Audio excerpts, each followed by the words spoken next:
Here. Fixed. And I think Todd's online, Okay, but I'm gonna take roll in just a second, okay. and then you can call it.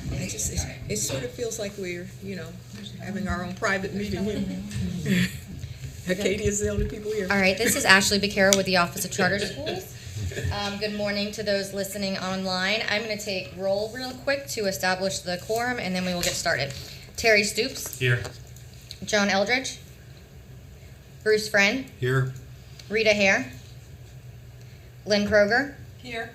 Hilda Parlay, Present. Shelley Bullard, Cheryl Turner, Here. Todd Godby, Here. Hey, Todd.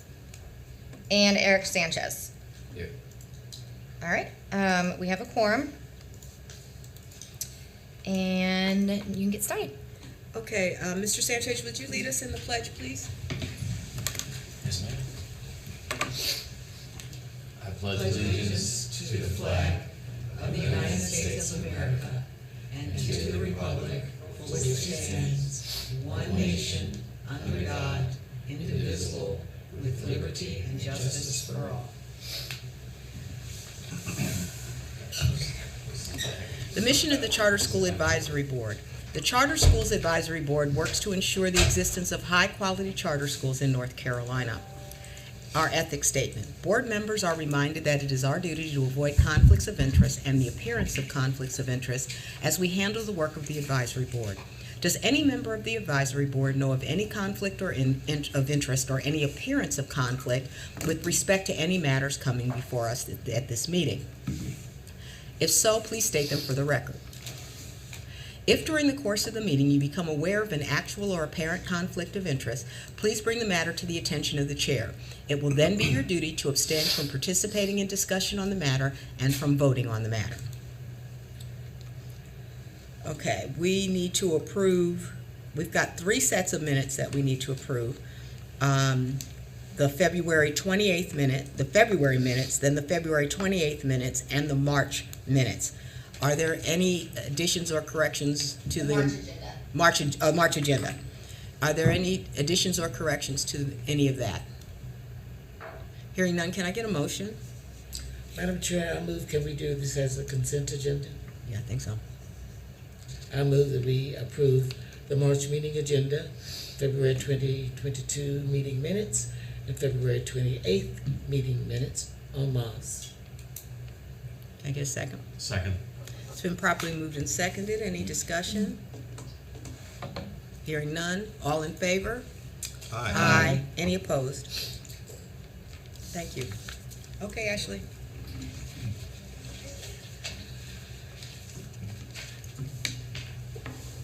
We have Christy Van Auken. That's Did I pronounce correct. that correctly? Thank you, Jay. She's the special advisor to the superintendent for workforce engagement, and she's going to speak to us about the North Carolina Portrait of Graduate program that they're rolling out now. Christy, thank you for coming. It's my pleasure to be here. Thank you, Dave, for the invitation, and good morning, Advisory Council members. Delighted to be here. I'm here first off with very good greetings from our friends in the Office of Learning Recovery. They had a couple of things that they also just wanted me to remind you of related to PRCs 176 and 177, which are the summer programs.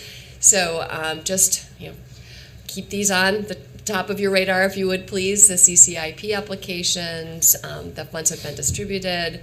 Draft program plans were to be submitted in December, and still outstanding are the budget revisions and final program plans. And one thing that I'm particularly interested in are the summer career accelerators, which is the PRC 177. And I would note that many of our charter friends, our charter schools, have not submitted plans. And we would like for there to be more plans from our charter schools in North Carolina.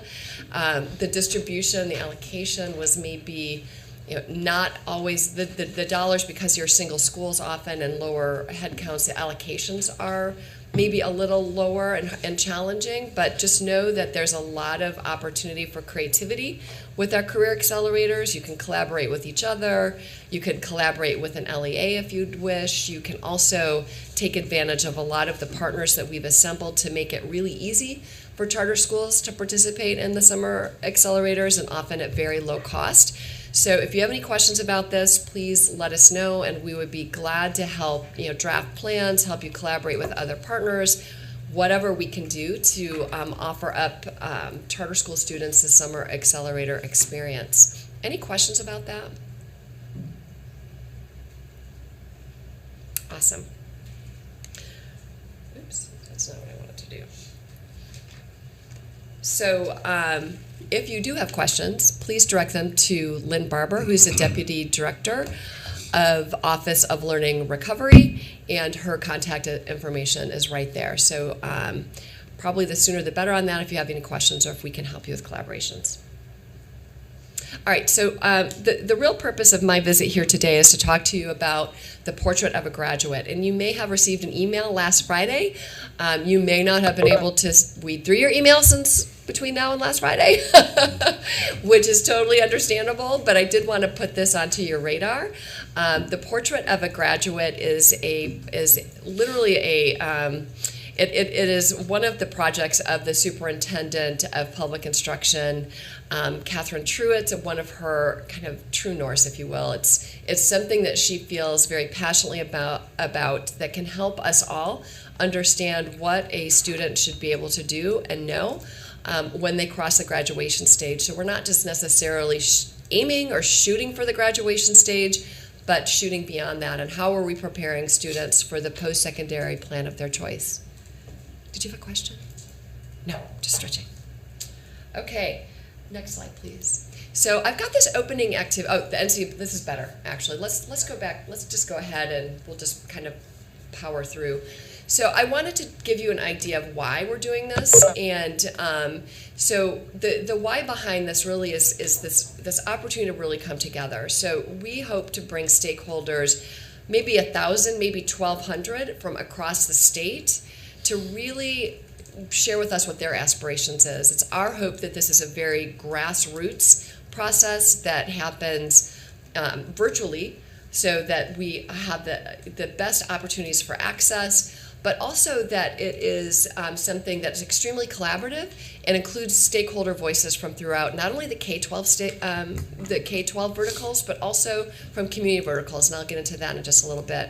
But I did want you to know that this idea, the concept, is in 100% alignment with the State Board of Education plan and is also supported by the General Assembly. So we feel really good about the momentum and what we can learn from this. So the future of work has been really, really interesting for us to start thinking about. I liked this quote from Mackenzie. The need to create better opportunities for all Americans once seemed like a long-term project, but the current crisis puts that imperative into the current tense, right? So we're in a situation now where we're seeing all of these workforce trends, the Great Resignation. Have you heard of that? Right? We're hearing a lot about the number of people that are exiting all industries, and that was accelerated by the pandemic. We also know that the birth rates are declining, and when the birth rates decline and people are retiring, it's putting a real squeeze on our workforce. And we're actually hearing from employers right now, they're telling us things like, wow, jobs, there was literally an employer that I spoke with that is in the logistics industry, and he said, people with a commercial driver's license, a CDL, they're almost non-existent. We can't find those people. But it's not just that. He has jobs he's got a $55,000 office job, right? And he can't get people to show up for an interview for that job. So all of a sudden, the alarm bells are sounding with employers and with the K-12 institutions. So we're saying, okay, so we're out of sync, right? We've got this mismatch between what employers need and the immediacy of that, and how we're preparing students. And how we're preparing students now really focuses on these high-stakes end-of-grade tests maybe not as much in the charter environment. You guys have more flexibilities, but we're just not necessarily doing the job of training students for the skills that they need to be successful post-secondary. Next slide, please.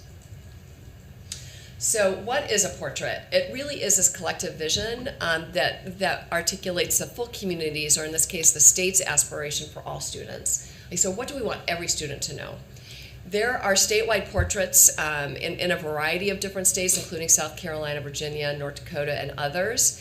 Ohio and New Hampshire have competency-based assessment systems. Some of you may be using the same competency-based assessments or competency-based educations inside your schools. So that's really cool. This work is not necessarily brand new, so we're not on the bleeding edge of this, but we do feel like there's a lot we can learn, we can accelerate with. Next slide, please. So we also have several districts that have done local portraits. So I'm not sure if there was any charters. I actually asked Dave about that. Like, do you know of any charters that have done any portraits? And if you all know of any, please let us know through Dave if there are any charters that have done this work, because they could help us lead it, frankly.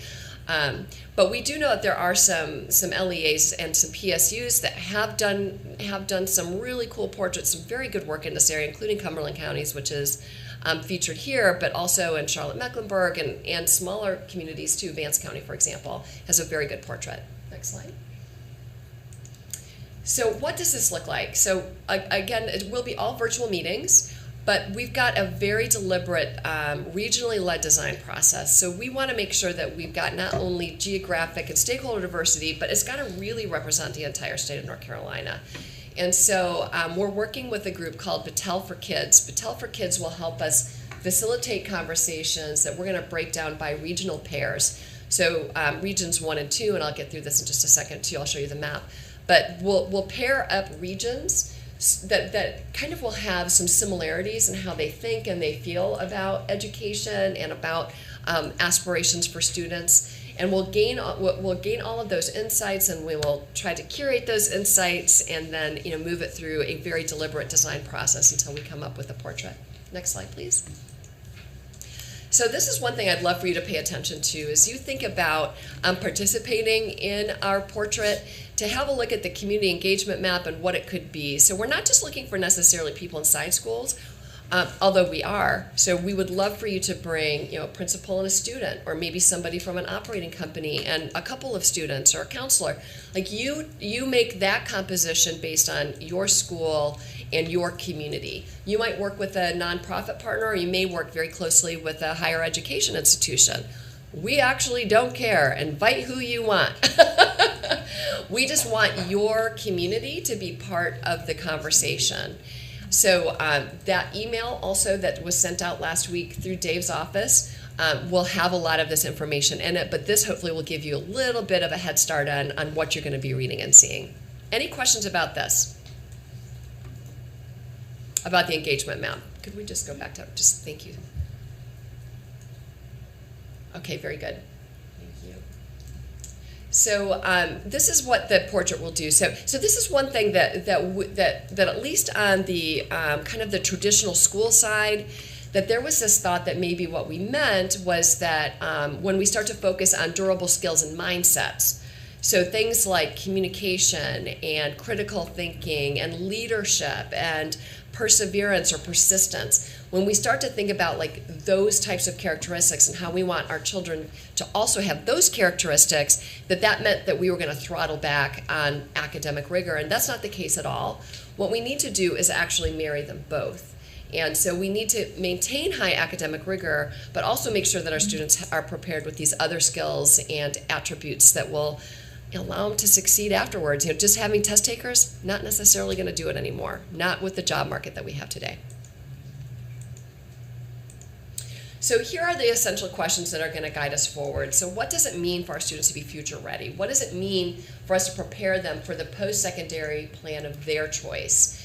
And we're already 21 years in the 21st century. Isn't that wild, right? And we know that there's going to be change that's going to be accelerated. There'll be more retirements, there's going to be more jobs, there's more technology, there's all sorts of things that are truly changing the workforce landscape, and our kiddos need to be prepared for that. So what are the implications for our school systems? What are the implications for our charter system, our charter schools? What does this mean as you're thinking about the programming and the graduates that you're producing for the workforce? And okay, so here's the thing too. So every student, regardless of what their plan is after high school, is going to eventually find their way to a career, right? And it does not matter if they're going to go to community college and then maybe into a 4-year degree program. It doesn't matter if they're going straight to the workforce, military, then workforce. Every student is making their way to the workforce. And so the more that we start thinking about that and we think about preparing our students to be successful, that kind of is the end goal, that they can be productive citizens and contribute to their communities and be able to support their families. So the portrait is going to help us serve as that catalyst so that our school systems and our state really, we know that we have this level of confidence that our students truly are prepared for what's next. Next slide. So speaking of what's next, so here is at least a quick high-level idea for you. We're going to host 3 virtual meetings. We're going to do these regional pairings. You see it in the chart here. And then I think I've got a map also that we can have a quick look at too, so you can identify where your charter is in the state. Our hope is that we'll have charters in every region. Dave has assured me that he's going to help me on that pursuit.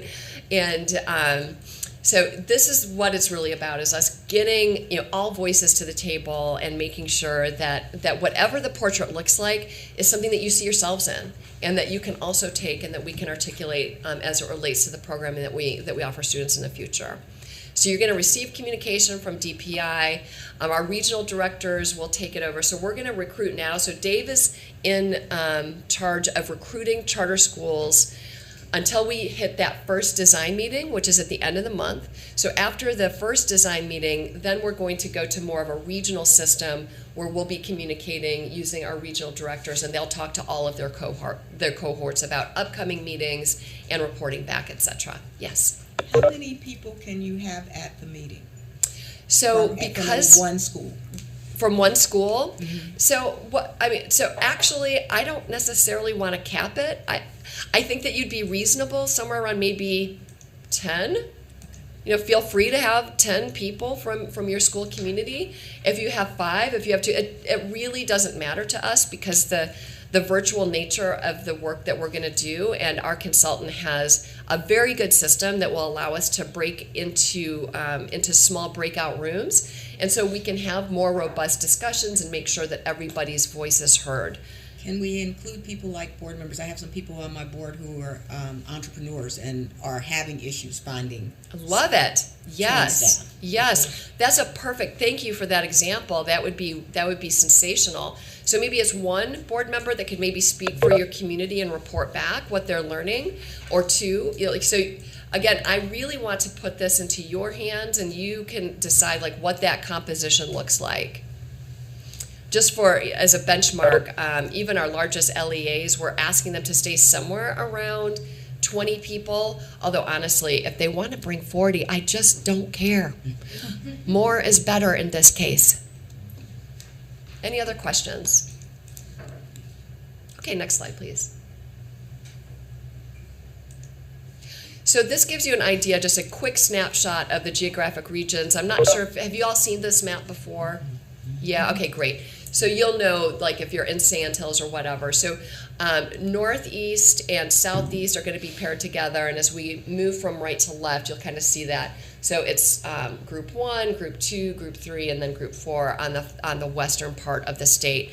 So we will pair those regions together for these regional discussions. So we may have 300 people in each region that are going to be representing various stakeholders throughout our communities, which is totally fine, because we'll break them down again into smaller breakout rooms, and having multiple voices we feel is going to be very additive to the process. And for us, it's very important that this is truly reflective of what we want throughout the state of North Carolina. And that's it. Any other questions? So are you making visits to board meetings? Am I making visits to board meetings? Yes. I could definitely make a I'll visit to a chat board with meeting. you later. Wonderful. Well, thank you so much for allowing me a little time. Yes. So I have a question. So how would this look for, like, if you're a K-8 charter school? Mm. You don't have someone that's graduating from high school? Oh my gosh, that's a great question. So we actually are looking for students that are both in middle grades and in high school. So I would encourage you maybe to grab a principal and a couple students that could also participate in a conversation.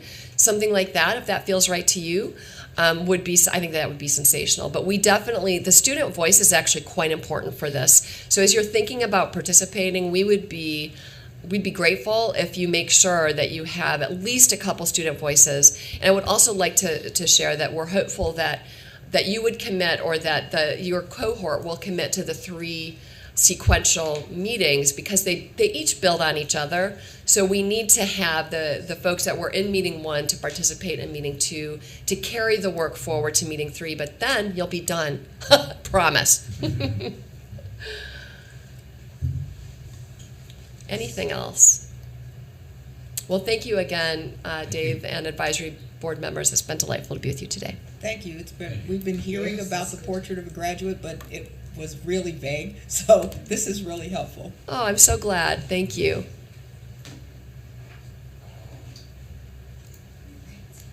Okay, now we go to All right, good morning. This is Ashley Becerra with the Office of Charter Schools. We have several amendments, and I'm actually going to switch up the order I'm going to present them, because we have some people online to address some of these amendment requests. So the first one I'm going to start with is an amendment that affects 4 schools. So the TMSA schools, Triangle Math Science Academy Company schools, there are 2 boards currently. So the first board, you can see that a little bit here on the plan of merger, but everything is on eBoard for you. The first board is the Charlotte Education Foundation. This board is the board that oversees Triad Math and Science Academy. The one that oversees Queen City STEM. So Charlotte Education Foundation, Queen City STEM, and then we have a second board, the Triad Math and Science Academy board, which is oversees Triad Math and Science Academy, Triangle Math and Science Academy, and then the school that is planning to open this upcoming year, which is the Math and Science Academy of Apex. So again, it's 4 schools, and I'm just going to kind of give you a little background on the 4 schools. Triad Math and Science Academy, this is operates in Guilford County. They've been in operation for 13 years, grades K to 12. The school grades and academic information is online, but none of these schools are low performing. Triangle Math and Science Academy, that's here in Wake County, they've been in operation for 10 years. Again, serve K to 12, and they're a high performing school. They've never been low performing. Queen City STEM School in Mecklenburg, grades K to 11. They've been in operation for 7 years, and last grades were a C and a not met. And then again, the Math and Science Academy of Apex, which is scheduled to open up in Apex this upcoming fall. And I believe Ashley, was that the name that it applied under? I honestly have Yes, no sir. recollection of that school at all. they applied with the name Triangle Math and Science Academy. Okay. And then during the discussion, it was requested that they change that, because obviously it's the same as the one in Wake County.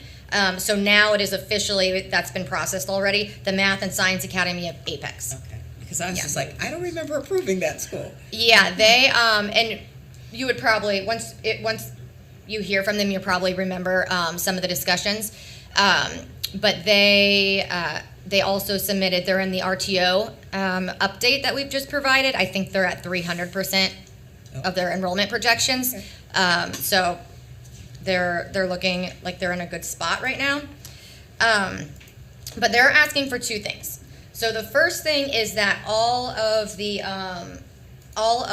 schools are changing their mission, their vision, and their core values to basically all be one. So the four schools had different ones, and there's a chart online that explains what the former mission was, the former vision, core values for each school, and then gives the new one. They're all, STEM and science related schools, so they had similar mission and visions, but because they were started, with different applications, they were different. The new mission, which will impact all four of the schools, is through STEAM-focused academics, character education, social emotional learning, and strong family support. TMSA prepares students to succeed in careers and to thrive as leaders in our diverse and technology-based society. They have a new vision as a premier provider of STEAM education in North Carolina. TMSA educates the next generation of leaders to succeed in careers and contribute positively to their communities and the world. And then new core values: inclusion, creativity, integrity, leadership, and empathy. And they go into more detail in the materials I've provided. This was also, like most of our schools that undergo a mission change, this is something that has been done for months between parents, staff, external stakeholders. It's been a strategic kind of planning process for them. So the ask today is to vote on the mission changes and then the merger. And I have Mr. I want to ask a question about the mission. Oh, okay, yes. The mission specifically says TMSA, but two of the schools are not named TMSA. That's because the central office is called TMSA. And I have Mr. Karaduman, who I'm going to ask to speak in a little bit once I introduce the merger, so he can kind of give much more specifics about what that's all going to look like. But going back to some of the materials online, again, the board for Queen City STEM School, which is, that's called Charlotte Education Foundation. That board would be dissolving and merging into the Triad Math and Science Academy company. That's the nonprofit board for the other three schools. So you'll see in the plan of merger what that would look like. They also have included in the append or exhibits, you'll see the surviving basically board membership, what that will look like, and the officers for that board.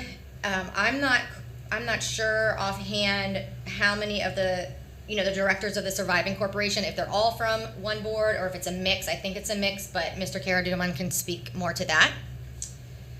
So I'm going to let Ben, are you on the line? Yes, I am. Okay.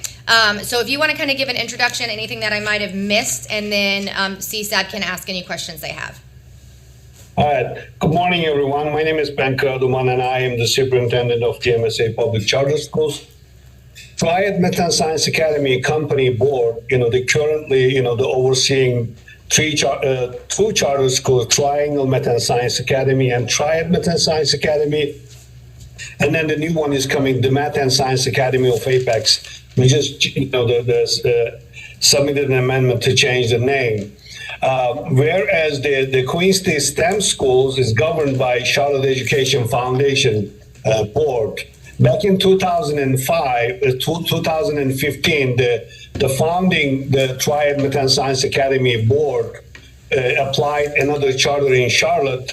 I wasn't here back then, but it was, I think, for the local membership or different things, they were advised to form another, the board over there.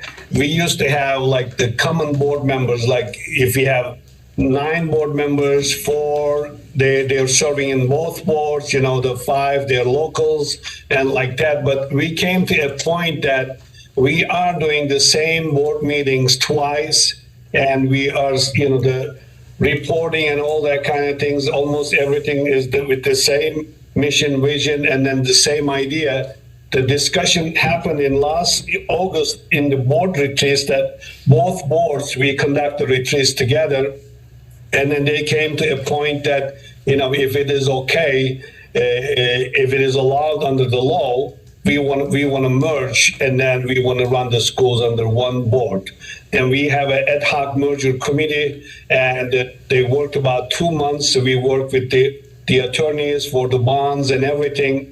And now we will have 2 board members coming from Charlotte Education Foundation, and we have 7 board members from the TMSA, Triad Math and Science Academy Company, and we will continue with 9 board members. The bylaw allows up to 15 board members, and per our governance policy, we will be representing we will have the representation per the student numbers from each region, so that 2 from the Mecklenburg, 3 from the Guilford, and 4 from Wake County for next school year, and then based upon the increasing number of students in the futures, so the board is going to, the shape itself like that. And the plan of merger has been prepared by our general counsel and the bond counsel, and we're planning to do it on or before, the July 1st, 22 for the audit and other purposes. And all schools are going to be, the Charlotte Education Foundation is going to be merged to under the Triad Math and Science Academy Company, and we will have 4 schools under 1 charter operator if the merger approved. And when it comes to the mission, vision, and core values, we are in the process of Cognia accreditation. Our teams have been working for the last 2 years, and that is a product of that strategic positioning platform. We consulted with all stakeholders, students, teachers, parents, and the community members. And one biggest thing is we added art to STEAM with all consensus, and we polished our core values with the new initiatives that we are implementing, and we will be trying our best to provide the best possible education for our students. I can answer if you have any questions. What will this look like day to day for the operation of the individual schools?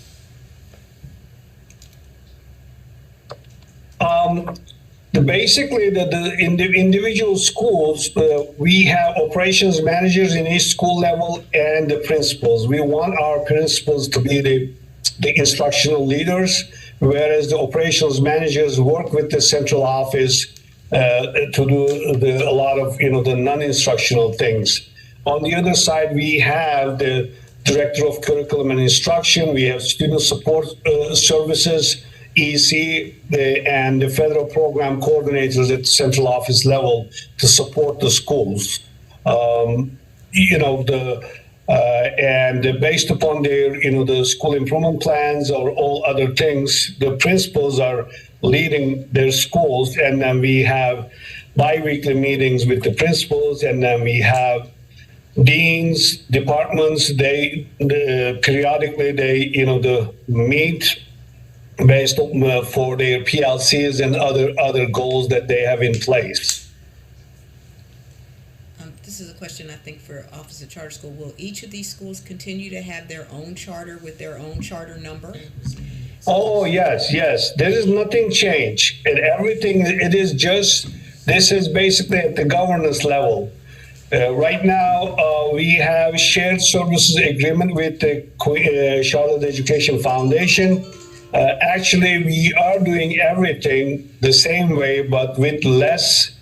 We will have one less audit. We will have a lot less, the board meetings and policies, procedures. Everything is going to be combined. It's going to be a lot of, and we will be having under one ERP that we are working on right now. And it's going to be more efficient in terms of accountability and utilizing the funds as well. What do you have in place to make sure that there is not a commingling of funds of these schools? Since the operations are all being done at the central office, how are you ensuring that funds from one school are not being used for another school?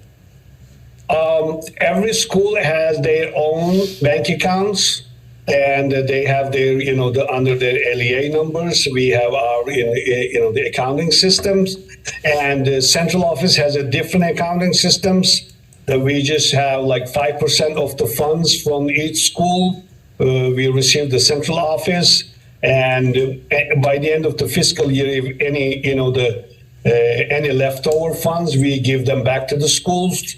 And we have monthly school by school reports for our boards, that everyone can see it.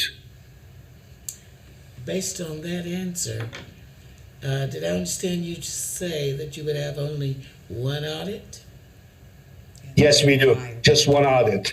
Well, for our preschool, the Triad and Triangle now one audit. The Charlotte Education Foundation is one audit right now. But when we combine, it's going to be one audit, and then we will have columns for each school.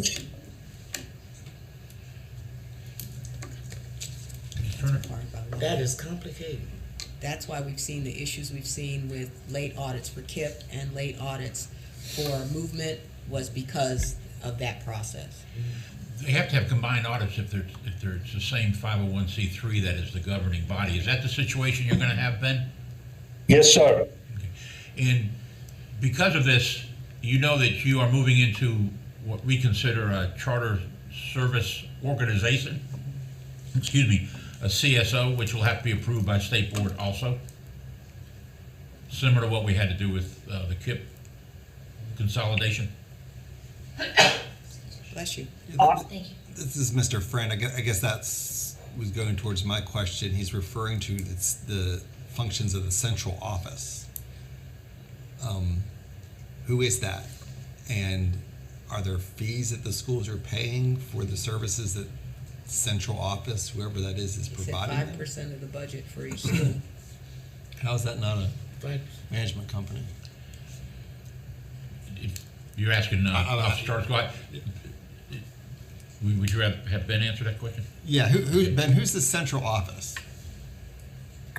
Central office is Triad Method Science Academy Company. It's the same EIN number. It's like a school district.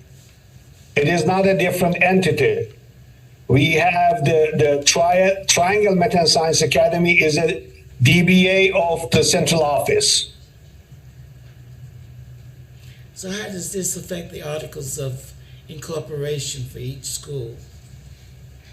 There is only one article of incorporation. It is Triad Method Science Academy Company. There is only one nonprofit, and all the rest, the Triad Method Science Academy is the nonprofit. The MSA Public Charter Schools is doing business as the central office, and Triad Method Science Academy Greensboro is doing business at the DBA of the corporation, and Triangle, the other are all DBA, which is the same EIN number, the same corporation. Okay, thank you. Answer your question about the Yeah, fees? I don't know if that really. I understand that. I mean, I understand the board has its own EIN number, as nonprofit boards do. Who is the board members, the central office? Are they the ones providing these support services? And yeah, What is the central office? yeah, what is it? And what, who are those folks? Is it a separate organization that's receiving 5% of the school's budget?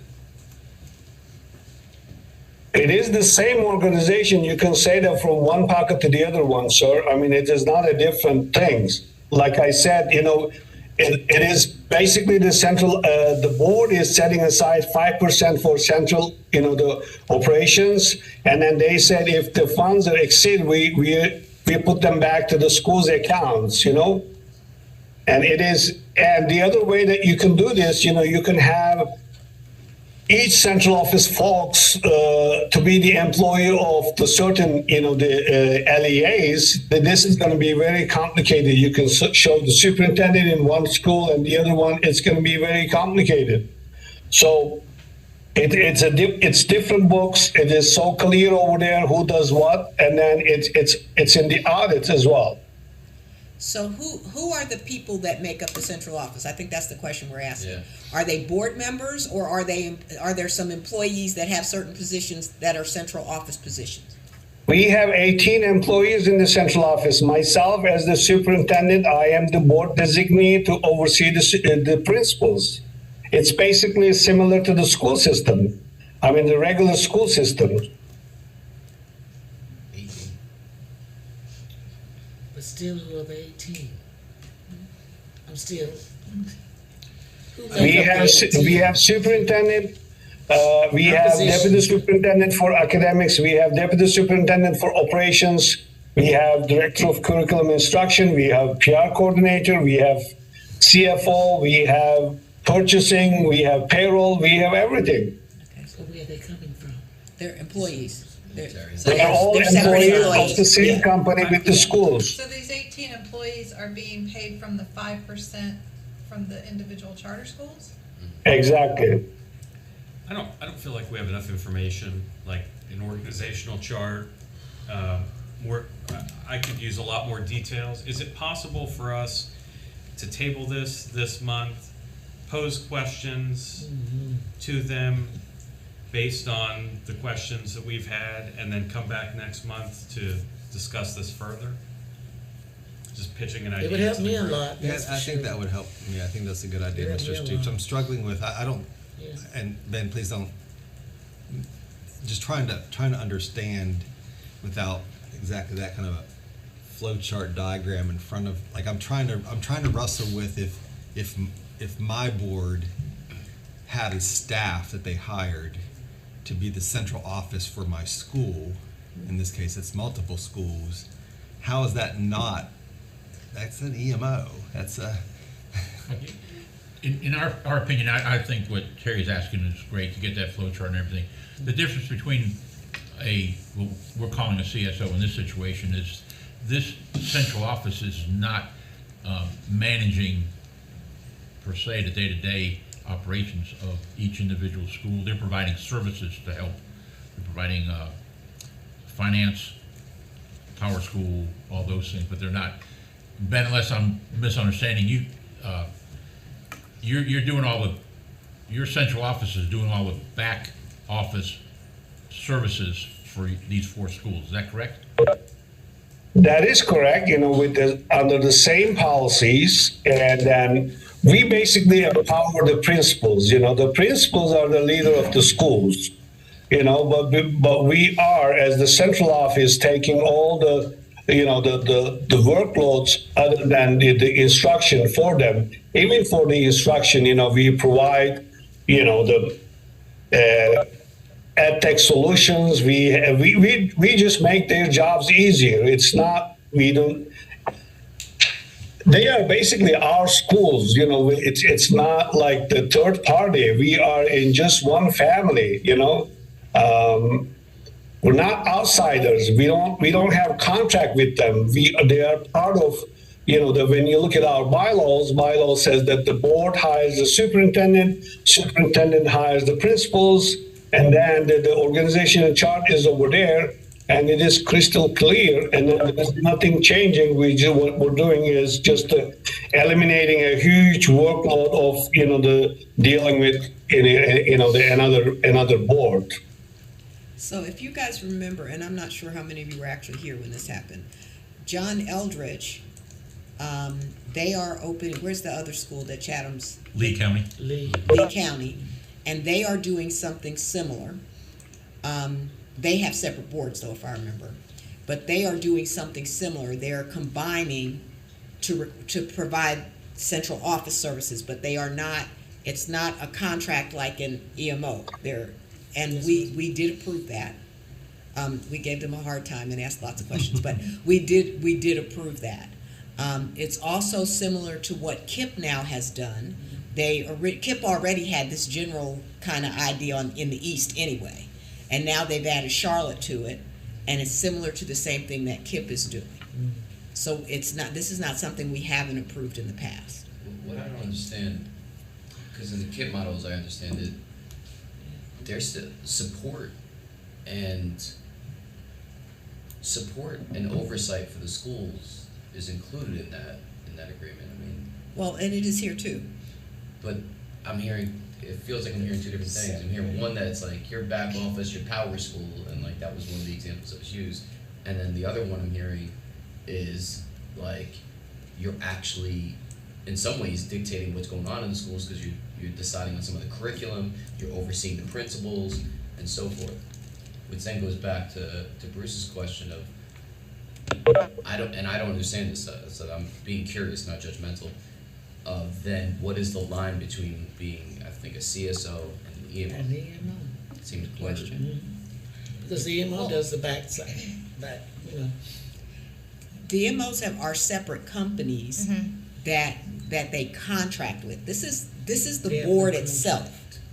The company is the board, so it's the schools. The school, so it's sort of like the schools got together and pooled all their resources to provide support, as opposed to they went out and contracted with somebody to come in and do that.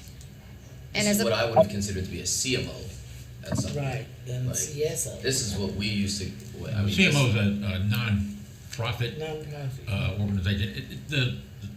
The lines are pretty close. That's why a CSO was created probably 5 years ago for this type situation, or other people that are helping write applications. This, in our opinion, we don't see this as an actual EMO or CMO, but it's getting pretty close to it.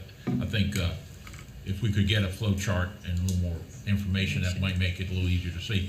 What If is this- it? I think if that this the board's had an easiest issue way with to- it, I know the easiest- state board's gonna be confused also, so that's probably a good idea to get a little more information. What does KIP consider themselves to be? Excuse me? What is KIP? CSO, they were approved as a CSO.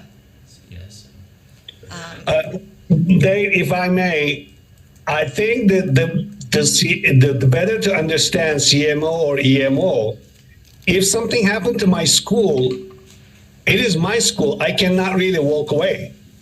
I don't have a contract or I don't have anything. CMO is a nonprofit, but it's contract. If they have a problem with the board, they pass away and then they go away.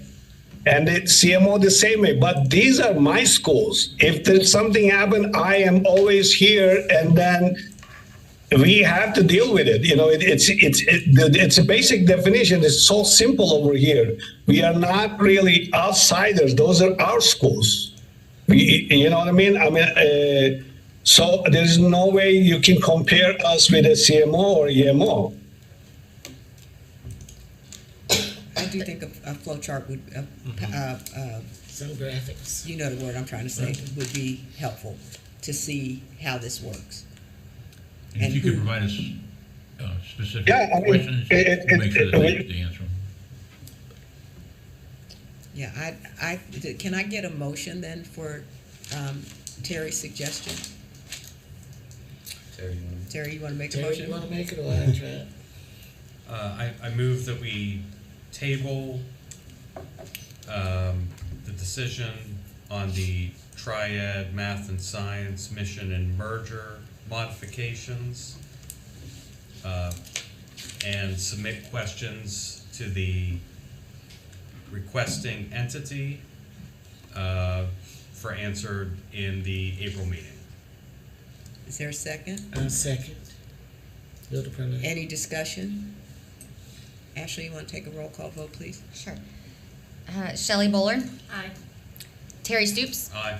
Lynn Kroger, Aye. Cheryl Turner, Aye. Bruce Friend, Aye. Hilda Parlay, Approves. Eric Sanchez, Todd Godby. Aye. All right, Ben, I will touch base with you and just, once I, get the information that the board would like to have answered, and then I'll touch base with you, we'll put that together, and then we'll bring it again in April. How do we submit questions? I'll email you guys about how to best do that. All right, thank you. All right, thanks. All right, let's see.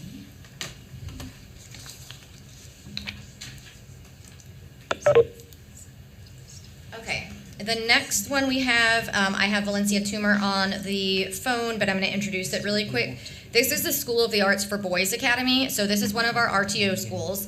For those of you that have been on the board a couple years, you recall that they had come forward as an accelerated applicant, scheduled to previously open in 2021.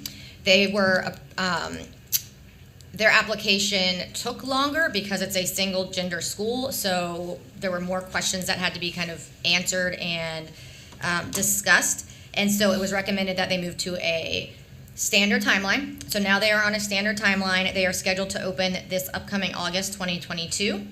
And because they had originally, as you can see here on this chart, the top one is the original. projections, they had originally wanted to start with 3, 4, and 5 grades, 3, 4, and 5. And so they have parents that are interested, or they had parents that were interested that were 5th graders that would now be 6th graders. So they would like to add 6th grade to their first year of operations. So it's a 1 level grade level change. It also appears they've added just a handful of students. It looks like a difference of 6 students. Yes, so are they only putting 6 kids in 6th grade? That's why I've asked Valencia Toomer to appear so she can kind of answer any of those questions, how they're going to structure it. But that is the request, and I'll let her kind of speak to what it's going to look like in terms of staffing and structure for the school. Valencia, are you there? I am here. Good morning. Morning. Yeah, good morning. This is Mr. Friend. Let's start with the enrollment question. It looks like originally you were planning to be grades 3, 4, 5, 110 students.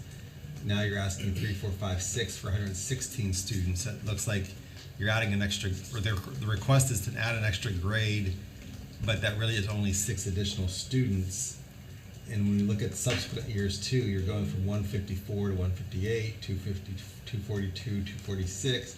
It doesn't look like adding the additional grades is really adding any real capacity of any substantial means. So help us understand the most, I guess what's before us today is the request to add another grade for 6 students.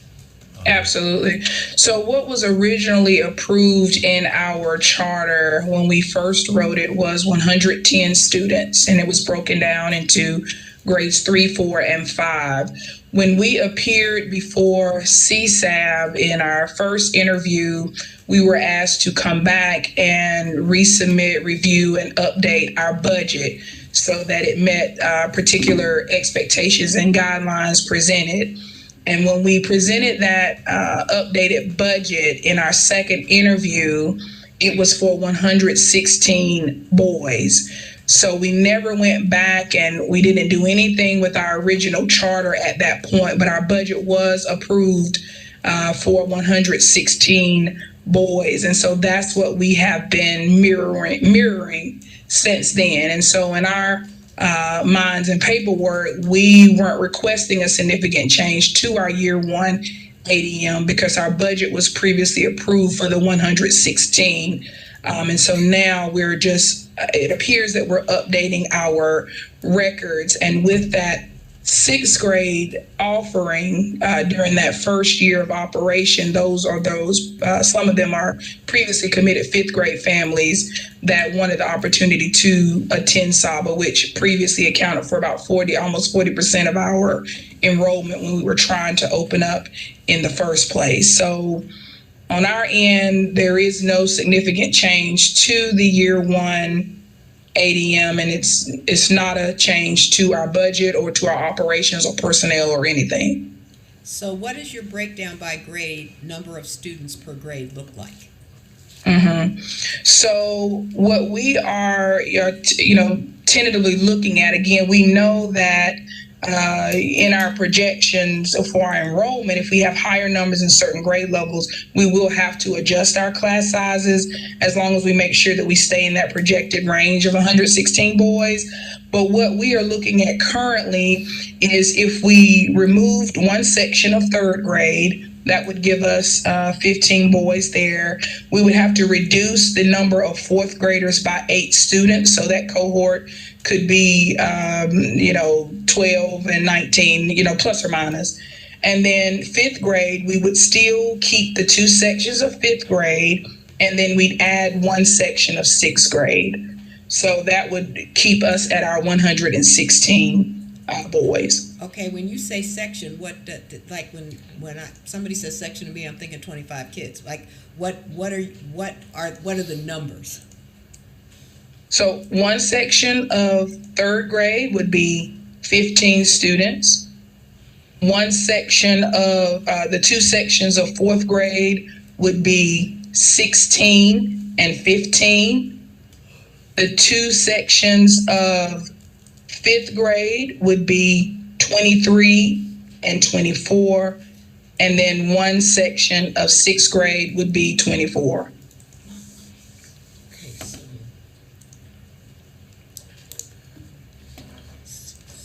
And that's accounting for all of the sixth graders currently, which puts us at 117, but we only projected 116. What's your enrollment looking like thus far as you prepare for this fall? We're at about 45% enrolled right now.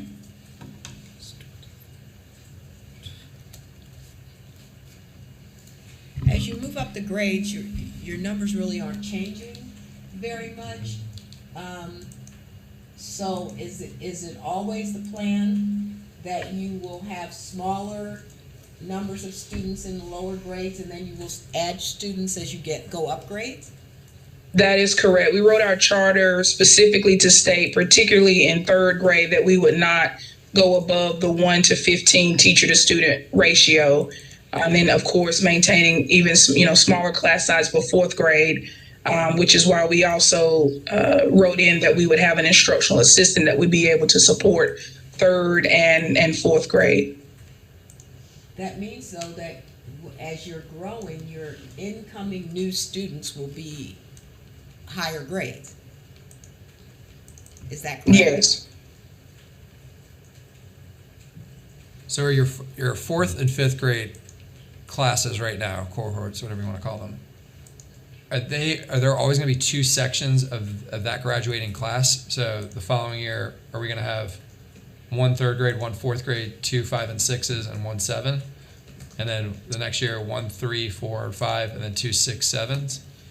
Do you see what I'm getting at? Well, I do, but that certainly does depend on enrollment and applications. What we did strictly say is that we would not go beyond in third grade the 1 to 15. So we don't have much flexibility there, but we do have flexibility in the other grade levels we could also utilize combination classes, which, typically, can be used. And we've also discussed making sure that if we do integrate the combination classes, that we maintain the ±5 ratio with those combination classes. It would not include third grade at the moment, but if it were fourth and fifth, making sure that the ratio is either ±5 for the fourth and fifth, and so on. Do you have a sense right now of the confirmed enrollments for this fall? How many of them are sixth graders? The percent right now of sixth graders, I do the math, Or even the raw number is fine. it's 21% of our enrollment is sixth grade. 21% of, you said 46, 45-ish? No, I couldn't hear you. How you stated earlier you had 40 some already committed to enrolling, correct? 45% have committed to enrolling of our projected 116 boys. 21% of those are sixth graders.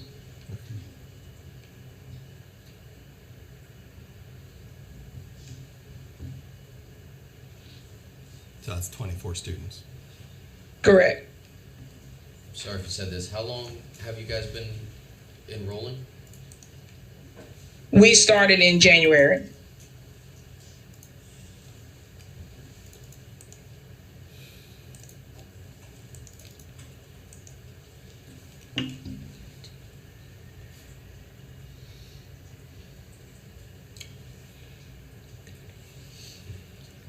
Why did you consider going down instead of going up? That has not been a discussion currently with our board. They're starting at year 3. Yeah, I mean, you're kind of in a tight spot. I mean, if 24 of your confirmed enrolled students for this fall are sixth graders, and this isn't approved, you've lost 21% of your enrollments this morning. Correct.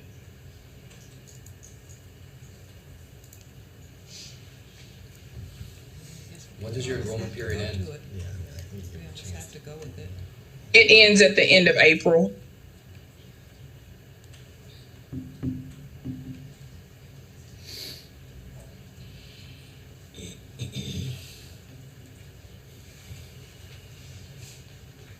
Is there an overall concern that you're not gonna make it in the younger grades?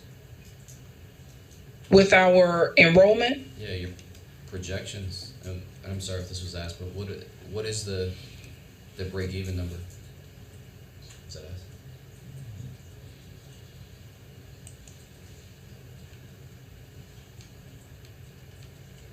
asked? Let me consolidate those questions. Are you guys concerned that you're not gonna make your numbers, especially in the lower grades? And what is your budget break-even number? no, I think that, we are continuing to make sure that we are doing our marketing strategies and holding our in-person information sessions and making sure that we're still out in the community. We have several events that we are participating in where we will be doing on-site registrations, and that proved us to have some uptick in numbers even at the last time when we were trying to enroll. So we're definitely wanting to make sure that we continue in those efforts. We have hired a marketing company to assist us with our enrollment and our recruitment. So we're obviously very positive that, we'll be able to make these numbers. Yeah, it looks like in year one, the budget they submitted that was approved, they're looking at a surplus of about 15,000. So their break even is, there's a thin margin there, put it that way. And in the interim, if I may add, obviously we have been receiving contributions to SABA. And we have right now, in addition to the previously submitted break even, we have about $35,000 that is also opened up in our budget as well, because we had computers donated in excess of about $20,000, and so that has saved us. And we also, with receiving the NC Access funds, we were able to open up about $15,000 that we previously set aside in our original budget that we were now approved of to utilize for our NC Access grant. So that's an additional $35,000 that has opened up our year one budget. So basically, they're just asking to increase the school by 1 grade and want to match the enrollment with what they projected in the Yes. application. Yeah, so they're not changing enrollment, they just want to add a grade. Yes, add a grade. So And given what they already have enrolled, that would be death to take away 40% of the enrollment. Yeah, 21% of it. Yeah. that would Yeah, be yeah. I mean, I think that I'll support this. I just, I think it's gonna behoove them to really get these students at the younger grades and Yeah. build that capacity over time, because I think you're just gonna run into a lot of challenges if you're bringing in future 7th and 8th graders for the very first time in a boarding school. I just think I think that creates a lot of challenges. The other thing too is that the further on kids are, you're already taking a challenging population. If the further on kids are, the more behind they're going to be when you get them. And you're not going to be able to come back later and say, the reason we haven't been able to be as successful as we hoped is we took a very challenging population. Like, you knew that going in. So, taking more kids further along in their academic career, set yourself up for some real challenges.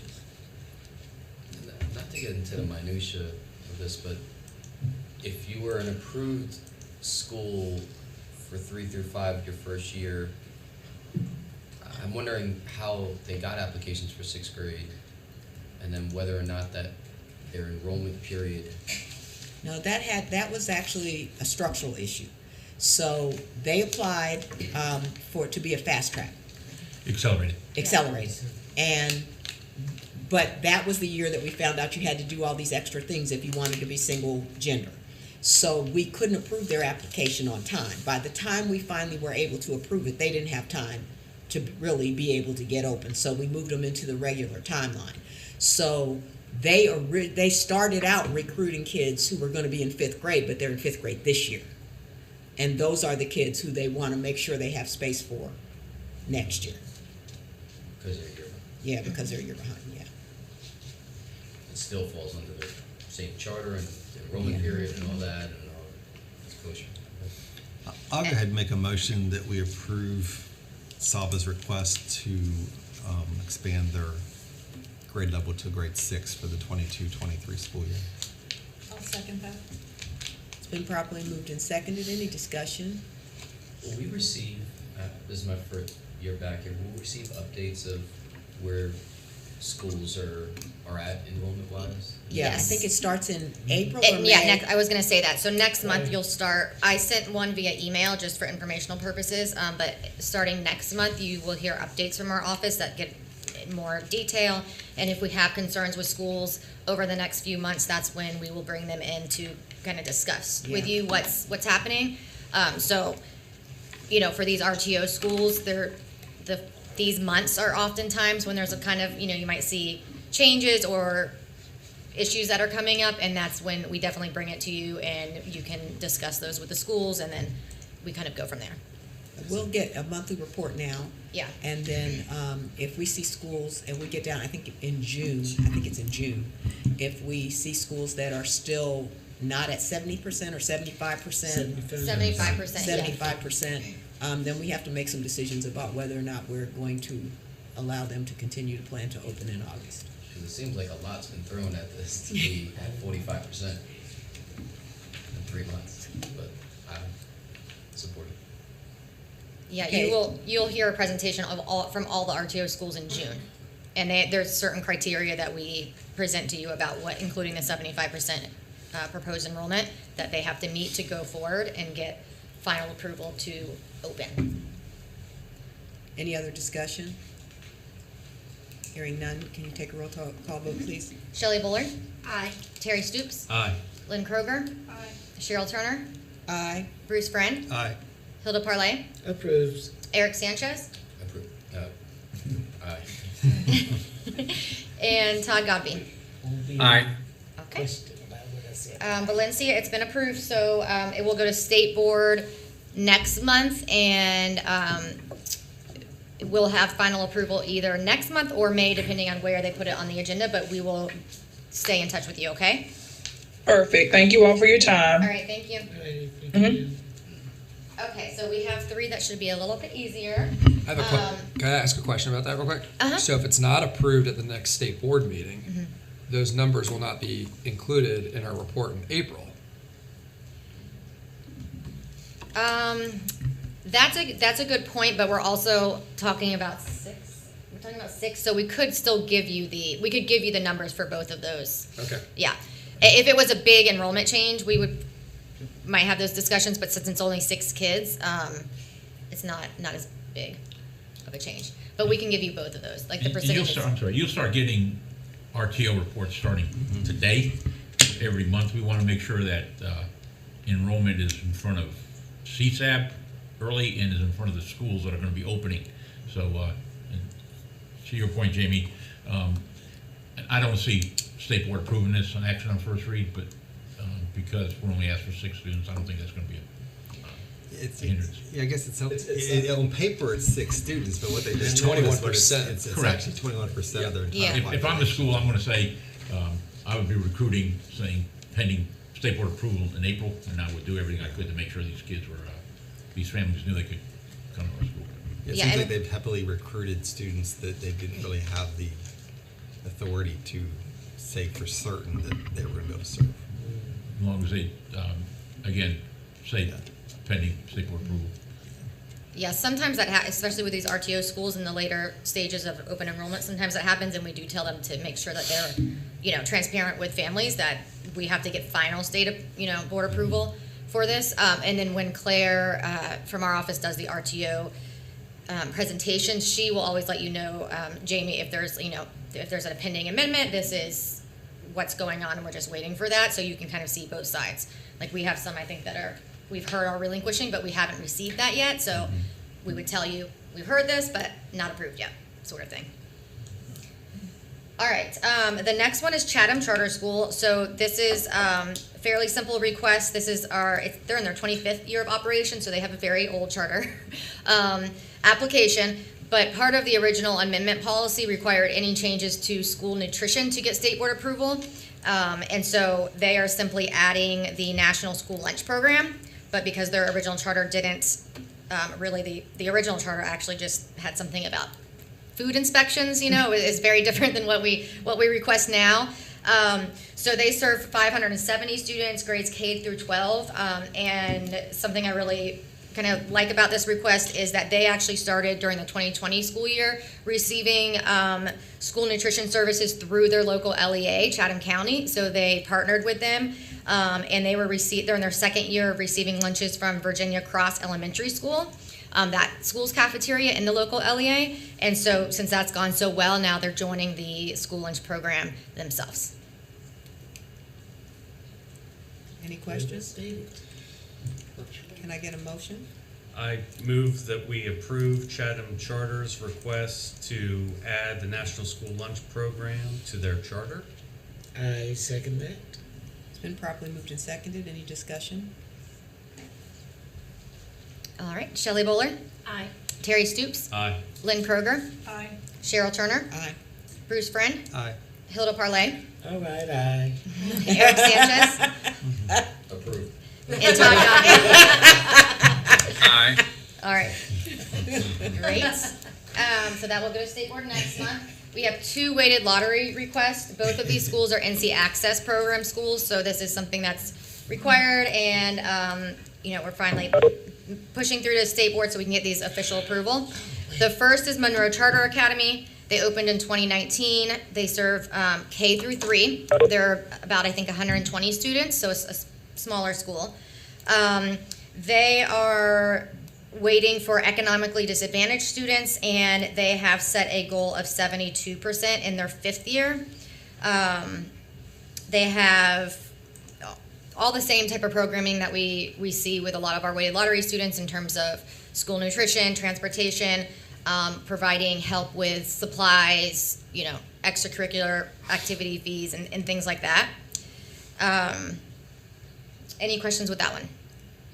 What's the deal on their transportation program? Are they going to provide transportation themselves? Because currently they contract with Apprentice or something? Yeah, I think they're working on getting buses. I don't know. Do you have an update on any of exactly? No, that was discussed at the renewal meeting that we had, and it's also been discussed at their NC Access monitoring. They are contracting with another charter school for buses. Our concern with them is that it's only one bus with few students, and we're having conversations with them to increase that. I personally don't have a problem that they're contracting with another charter school. My problem is they're not offering enough buses and going in enough areas. So we're in conversations with them about that. And that could cause maybe a little slowdown on their NC Access funds until that's clarified. Somebody want to make a motion? I move that we approve Monroe Academy's weighted lottery request. A second. Been properly moved and seconded. Any discussion? All right, Shelley Bowler. Aye. Terry Stoops. Aye. Lynn Kroger. Aye. Cheryl Turner. Aye. Bruce Friend. Aye. Hilda Parlay. Approved. Eric Sanchez. Aye. Todd Godby. Aye. All right. This crowd. We'll move that to state board, and then our final amendment is also another weighted lottery. This is Guilford Prep Academy. They are in their 20th year of operation. They have 450 students, K through 8, and they are a current Title I school with over 60% economically disadvantaged students. So they have actually set a goal of 80% by the 2024 school year. And they have NC Access, and I haven't heard any concerns with their transportation or student nutrition or any of those type of services. Is this an NHA school? I don't think it's an NH, is it? No. Okay, just want to double check with the name. I move to approve Guilford Preparatory Academy's weighted lottery application. Hilda To Pele, approve. second. Excuse me. Hilda Pele, seconds. It's been properly moved and seconded. Any discussion? Hearing All none. right. Shelley Bullard. Aye. Terry Stoops. Aye. Lynn Kroger. Aye. Cheryl Turner. Aye. Bruce Friend. Aye. Hilda Parlay. Approved. Eric Sanchez. Todd Godby. Aye. All right. That concludes our amendments today. Can we take a 10-minute break? Yes. Thank you. So we will reconvene at 10:25.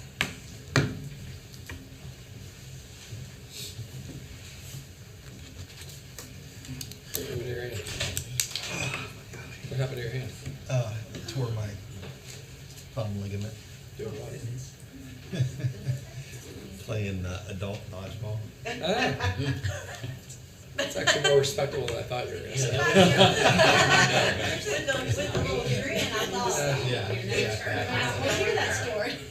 That's not like I put my hand down to get up out of bed and it snaps.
Did I pronounce that correctly, Storrs? Okay. Say his name again, I'm sorry. William Storrs, he is the new teacher of the year, charter school teacher of the year, and he's gonna be a advisor to this board. And we're also gonna ask Ms. Mills, who is the principal of the year, to also serve as a advisor. And I was just telling, they call you Profe? Profe. Yeah, I remember that. Teaches Spanish at Roxborough Community College, Community School, which is, we were just talking, that's a farm system for teachers of the year. William is the third teacher of the year to come from Roxborough, so that's a fantastic school. But I told him, if he had any questions or advice, that's why he's at this table. Please feel free to share. Have you ever been to Holly Springs? If not, oh, it's a great place to live. We'll talk. Welcome, and please feel free to join in the conversation. You was here last when we took pictures of Yeah. Where was I? in the picture. Okay. I just wanted to say thank you as well for, I'm not at the table currently and I'll be remote this month and next month, but thank you all for inviting me as well. Oh, hello, it's nice to meet you. I apologize for not introducing you. I didn't realize you were on, but we're very No glad to worries, have you Dave. I too. just actually emailed you and Ashley as well. I didn't know what my role was or what y'all wanted me to do or not do, so I've been creeping in the background today. It's just like your own board at Carolina Charter School. You just say whatever you want, whenever you want. Okay, I'll tread lightly with that direction. Just address the chair first. You got it. Okay, well, welcome. And now we get to hear from the Office of Learning Recovery. All right, well, thank you, good morning. Thank you for the opportunity to come talk with you today. This is my first time presenting to the Charter Schools Advisory Board. I'm actually excited about being here and talking about some of our work, but I apologize to those of you who heard this presentation already last week. We are going to go through the slides in much the same way, but what we would like to do is reserve some time at the end to have a little bit more conversation, not only about the data, but some of the work that we hope to engage in with the charter school community going forward. So if you don't know me, my name is Michael Marr. I serve as the Executive Director of the Office of Learning, Recovery, and Acceleration. And with me is Dr. Jenny Korn, who's our Director of Research and Evaluation. And I see on the call as well, we have Dr. Aaron Manuel and Mr. Kalen Clifton. Aaron is our qualitative specialist, qualitative methodologist, and Kalen is our quantitative methodologist, and Kalen had a big part in this work. So in the spring of 2021, we utilized ESSER 2 funding to develop this research program, and it was intended to collect, analyze, and report on the overall impacts of COVID-19. We subsequently produced a report for Joint Ed Oversight. We will submit that report to the General Assembly later this month.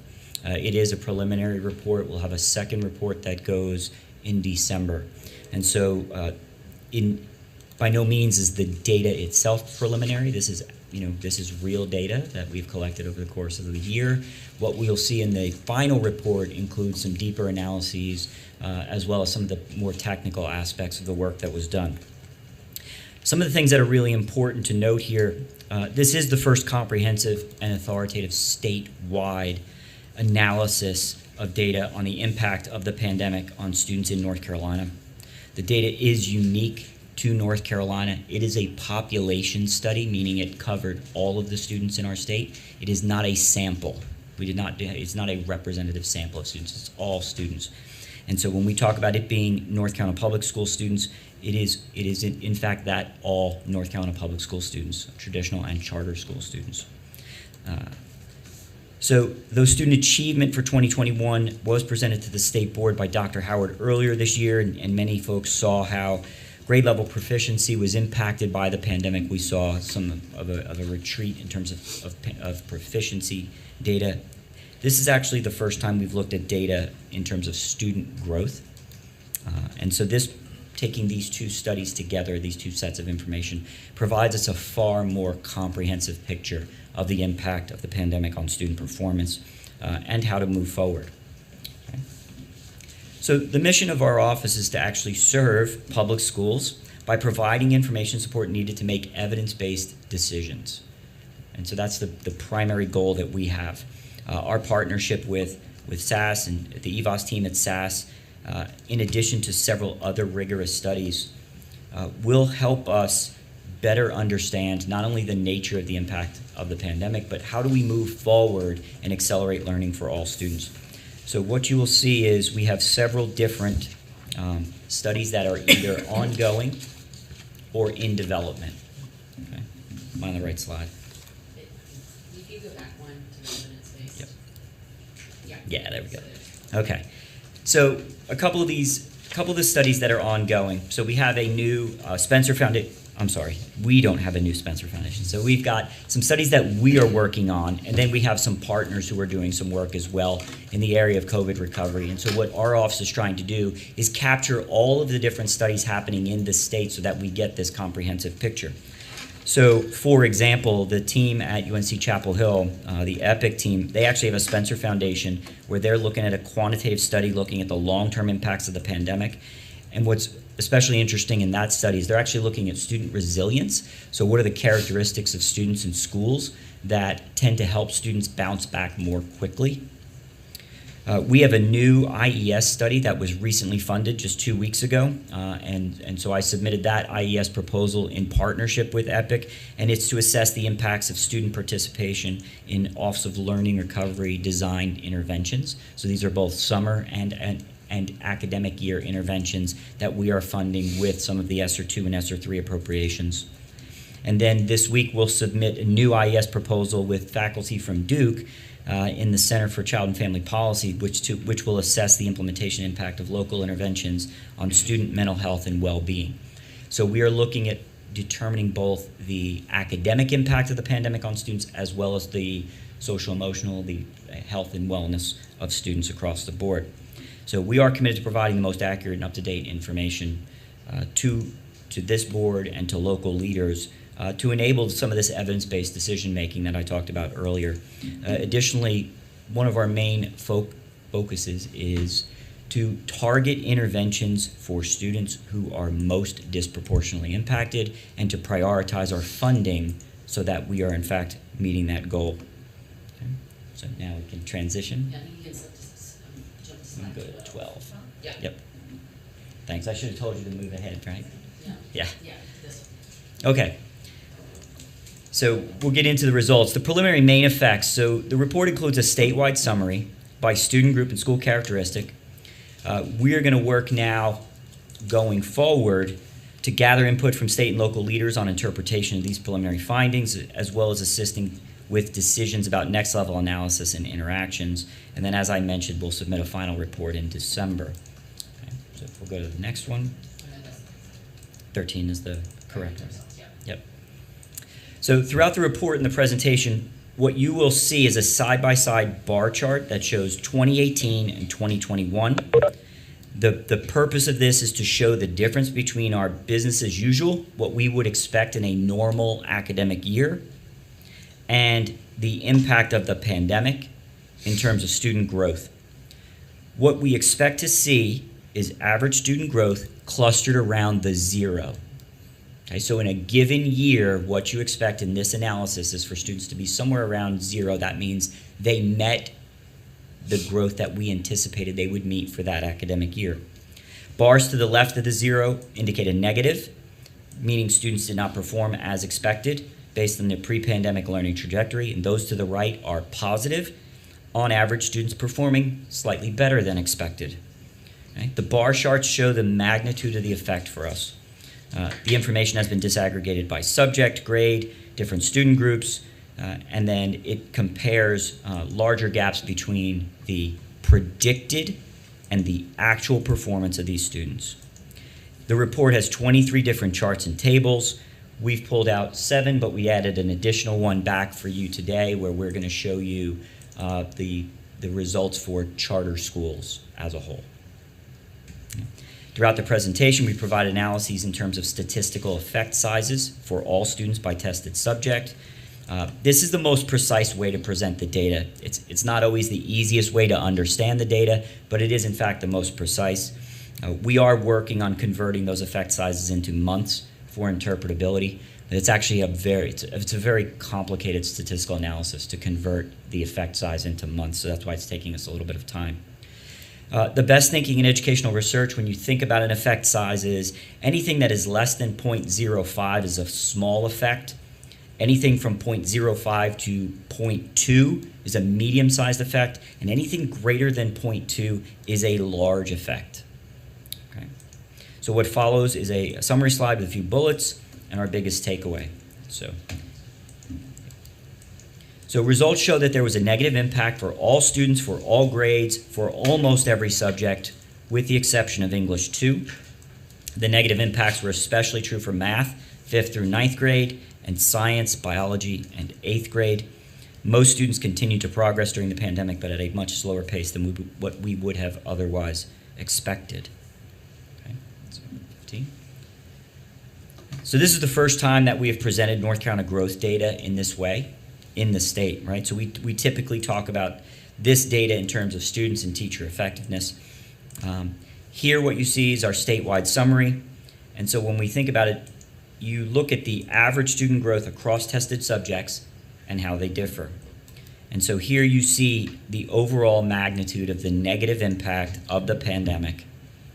In 2018, average student growth clustered around the 0, just as we would have expected, with a little variation across these different subjects. In 2021, we see negative effects between a negative 0.11 in reading grade 5 and negative 0.54 in math grade 8. The pandemic and resulting disruptions in learning had a significant negative impact on expected student learning in 2021. Okay. So there were small differences for students across all tested subjects in between traditional and charter schools. And so as a result, we did not conduct further disaggregation at the initial time of the reporting. Okay. So at this point, I'm going to transition to Dr. Korn. She's going to talk a little bit about these charts here and then some of the additional analyses. And so I think one of the things that should be kind of front of mind as we go through both the presentation today and then as y'all look at the report is this kind of so what? What do we do with this information? So what you'll see here is this very first, we asked SAS to pull out and do a side-by-side looking at our traditional schools and charter schools. And there are some slight differences between the two overall kind of populations of students, but we really we wanted to look at the data for all public schools from DPI's perspective. We did mention and have we could ask SAS to basically pull out for this board and for the charter school leadership around the state all like a parallel report to what we've created for the state board. We could have a parallel one that just talks about charter schools, about a summary of your charter school students. I think that would be a benefit. It's something that I think we would be happy to do in partnership with the Office of Charter Schools. And so what you would basically be able to see is the different analysis by different student groups for charter school in particular. So just keep that in mind as we talk through this. Right now, again, this is the summary across both charter and traditional, but that's certainly something our office could do in partnership with this board. Let's see, if you go to the next slides. So one of the pieces in this, again, when we were presenting to the state board, this notion, we wanted to test some of the early kind of predictions, some of those early things we heard in the media and the news. So one of the things that we wanted to see was differences between our female and male students. So despite those early predictions that our male students were more negatively impacted, this population study showed that that was not true. Initially, we heard things about boys would have a more difficult time self-regulated learning, self-directed learning at home. And what we found was because females typically outperform males in a normal business and school year, that they actually fell farther behind given where we would expect them to be in the absence of the pandemic. So if you'll go to the next slide. So again, as you all and as our leadership are thinking about the so what, kind of the comment I made to the state board, it'll be interesting to see what this looks like just for the charter school population. But like as we're thinking about targeted interventions around recovery, thinking about what we could do for our female students. We hear a lot about female students in upper level math and not going into STEM fields. Well, this data could help us kind of focus some of our interventions and target them, which is, again, how we, I mean, this is a big statewide study, but so making sure that idea around the so what is always at the forefront. If we keep going to the next slides.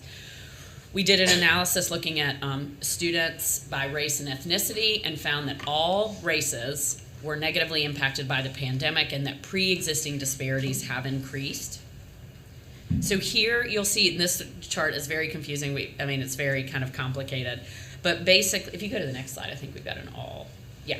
So this is a little bit, so the purple represents the American Indian students, blue is Asian students, navy are the black students, orange represents Hispanic students, gray represents white students, and then students who identified 2 or more races is the green bar.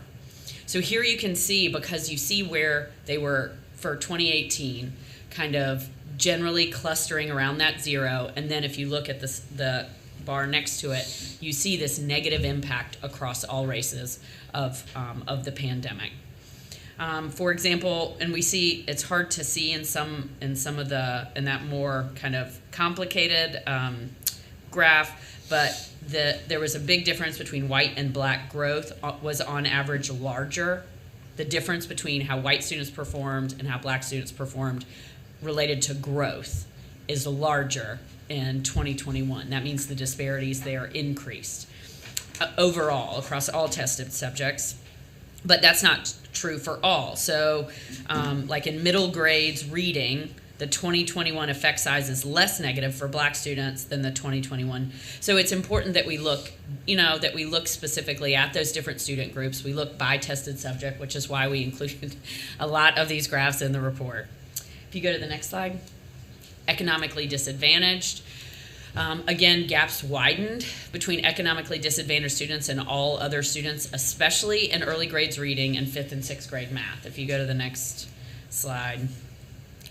So, yeah, the average difference across all tests has increased by roughly 30% between economically disadvantaged students and non-economically disadvantaged.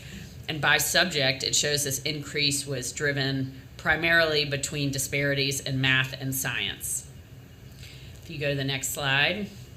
So this is one, again, where we are, despite kind of thinking about those early predictions, our AIG students are gonna be fine. They can learn on their own, they're self-regulated.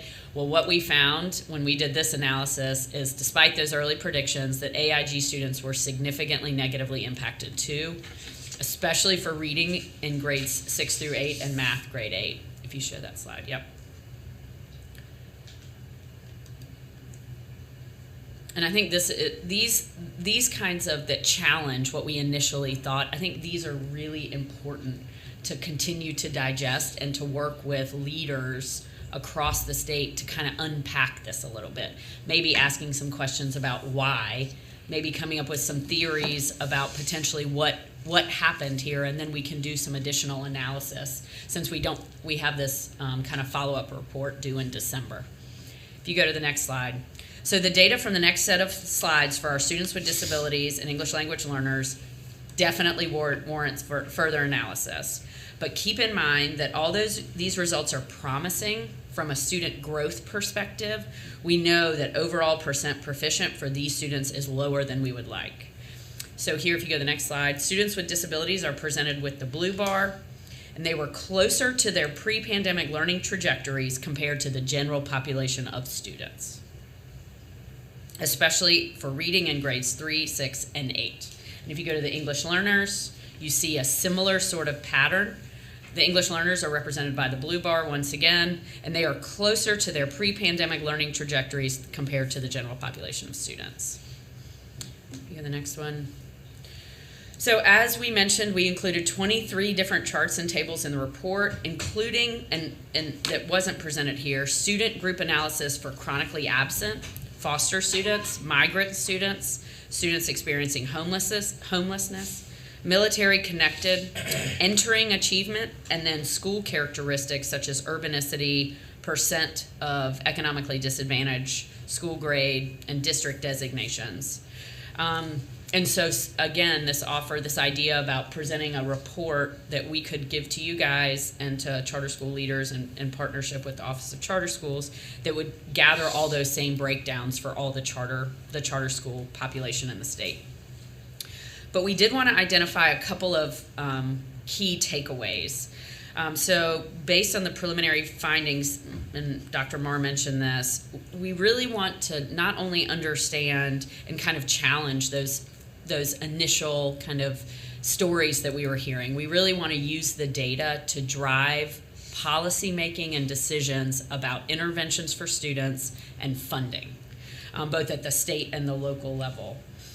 We're deeply committed to working with state and local leaders to make sure that the data presented is actionable and useful. And so really open to feedback about what's included in this report and next level of analysis. Happy to work with the Charter School Advisory Board and some of the regional meetings with the Office of Charter Schools. But some of the big takeaways, if you go to the next slide, one is about broadband connectivity. So again, I know this graphic makes it hard to see the details, but the message remains the same. Students in schools that report a higher percentage of students with broadband internet access at home was less negatively impacted for most tested subjects. The pandemic and other natural disasters, as well as a renewed commitment to anywhere, anytime learning, means that students need access to reliable broadband internet at home, which directly impacts their ability to access robust educational materials. If you go to the next slide, in-person instruction. So the green bar on this chart represents those students who experience the most remote learning. Our biggest takeaway is that they were most negatively impacted. Our biggest takeaway is that the majority of students need regular interaction and direct personal engagement with their teachers, with their principal, and with their peers. If you go to the next slide. Here we use the economically disadvantaged chart again to highlight that our education leaders and teachers should focus resources and targeted interventions on the students who have been most negatively impacted by disrupted learning, including economically disadvantaged students, certain race and ethnic groups, females, AIG students, etc.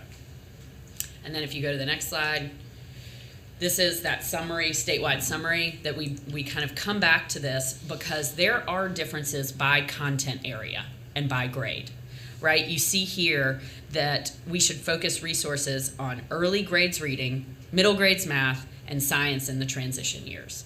Really trying to think about how this massive data set that we have and that this data at the individual student level can help guide local and state level policy decisions in an evidence-based way.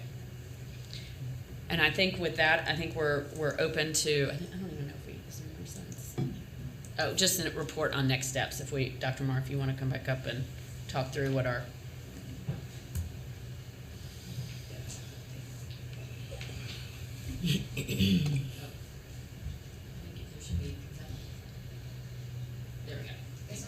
No, just stay on this one. It's good. Yeah, so our next step, certainly we're looking to convert our effect sizes into months. We're working on the technical report for December. We're actually working to meet with as many of the local leaders as possible. So I'll actually be attending a meeting at the end of March of charter school leaders. So certainly looking forward to that to talk more about this work. And then you will, all of the PSUs will have an enhanced EVOS portal, which will include, some of their, I'll let Dr. Korn talk about that because she was in a meeting last week to talk about it. And then additionally, we have 5 other research studies going on that we'll be happy to continue to share. You want to talk a little bit about the portal? Yeah, sure. 30 seconds. Okay, here we go. Okay, so on the EVOS web portal that the PSUs get that's been released, March 9th, so this week, they are going to be adding an enhancement that includes difference between actual and pre-pandemic projected scores. So there'll be a drop-down menu on your normal kind of EVOS portal that has that information for you at the local level. But it's teacher and student level data, so it's that kind of that administrative protected. And so what we're working with SAS to do is think about a parallel PDF that you'd be able to have access to compare your local school, your local kind of charts and summaries to the statewide, the way we did the statewide. But at the very least, you'll be able to have access in kind of real time to us releasing this from a statewide summary at the local level. We'll be happy to answer any questions folks might have. Something that I heard you say at the state board meeting that I like where you say here, although you're probably already preaching to the choir here, was that this is not going to get fixed by June. That is correct. So while the conversion to months is very difficult to do, what I can tell you based on what we understand about the typical effect size or the typical growth for students in a given subject, and just one of the reasons it's really difficult is that for each of these groups, the normal growth trajectory is different by subgroup for each subject. So it's not as though we can just say, positive 0.2 for every subject, for every kid. It doesn't work that way. So one of the things we do know, however, is if you look at some of these numbers, things where it's typically close to a negative 0.6, we're looking at a couple of years in order to get ourselves back on track. And that's because if we assume a normal year of growth year over year, if we made normal growth every year, we would never catch up, right? We have to have a way in which we disrupt that growth trajectory, and one of the ways you do that is through targeted intervention. And that's what we are really trying to promote, is this idea, let's be very specific about how we spend our ESSER recovery dollars. Let's target those dollars towards students and subjects that are most in need, and let's disrupt that trajectory to move kids forward more quickly than we might otherwise do in a normal year. Are you able to give individual school snapshots, or if not individual schools, even sort of like by district or county? That SAS that Yeah, enhanced EVOS portal has the information all the way down to the school, teacher, student, classroom level. Okay. But as part of that normal kind of supports and they're working to provide kind of technical guidance about interpretation of that new part of the portal. People are used to seeing their EVOS portal, but having this new additional data, and like I said, it's like difference between, at the individual student level. So our intent with this was to provide a statewide snapshot for state level leaders, and that working with SAS to get that down to the local level in a way that districts and charters are used to seeing and interacting with their EVOS data. We've also tried to be really careful about, in essence, protecting PSUs across the state, that for us to have created really a level below the state level then makes it possible for unfair comparisons, I think, and we've really tried to stay away from that. That's not the intention of our work. Our work isn't to do like a chart of who's doing well and who's not and ranking and sorting. That's not what we're interested in. We're actually interested in what does the data look like, and then how do we help students across the state improve. Will the Office of Learning Recovery have resources for schools as we start to look at targeted interventions, so that we even know what are effective targeted interventions? Yes. So I'm happy to announce that. So we've got two programs that were released or being released this summer, and we have so one is the Career Accelerator and the other is the Bridge Academy. We have 70 charter schools who are participating in the Bridge Academy this summer. We have 50 charter schools participating in the Career Accelerator. So while we'd certainly love to see even more robust participation, charters do not have to use the programs that we're designing. They could take our Career Accelerator model or the Bridge Academy model and implement it themselves with their ESSER $3, absolutely. We'll also be releasing a middle grades math accelerator, in essence, for the fall, and that'll be an academic year program, and the idea is to look at this data. One of the pieces that we've really targeted is that middle grades math was the most negatively impacted overall as a subject, and so we want to put some targeted intervention there. And so when that's released later this summer, we'd love to have robust participation from charters there as well. And then there are several other ESSER 3 appropriations that were individual appropriations that charters I know are participating in that we'll be evaluating too. And then lastly, I would say, so we are working with the Serve Center in Greensboro to build out what we're calling ARP learning recovery cohorts. And so we've cohorted the traditional districts. We'd like to cohort the charters as their own entity, and so be able to bring charters together to talk about these very things. So how are folks using their resources to target specific groups, what kinds of programs, and then our office is available to not only help them kind of think through that as kind of critical thought partners, but also to help with the research and evaluation side. So like I mentioned, we have staff now available here at the agency with expertise in this work who can certainly help do some of that work. And when do you predict you'll have the charter schools data? I'm sorry? When do you predict you will have the charter schools data? The charter school data, the data available? I was thinking we'll work with the Office of Charter Schools within the month that we'd be able to Yeah. pull that together. Yes. For you guys. And I was thinking after this conversation that would be a good follow-up.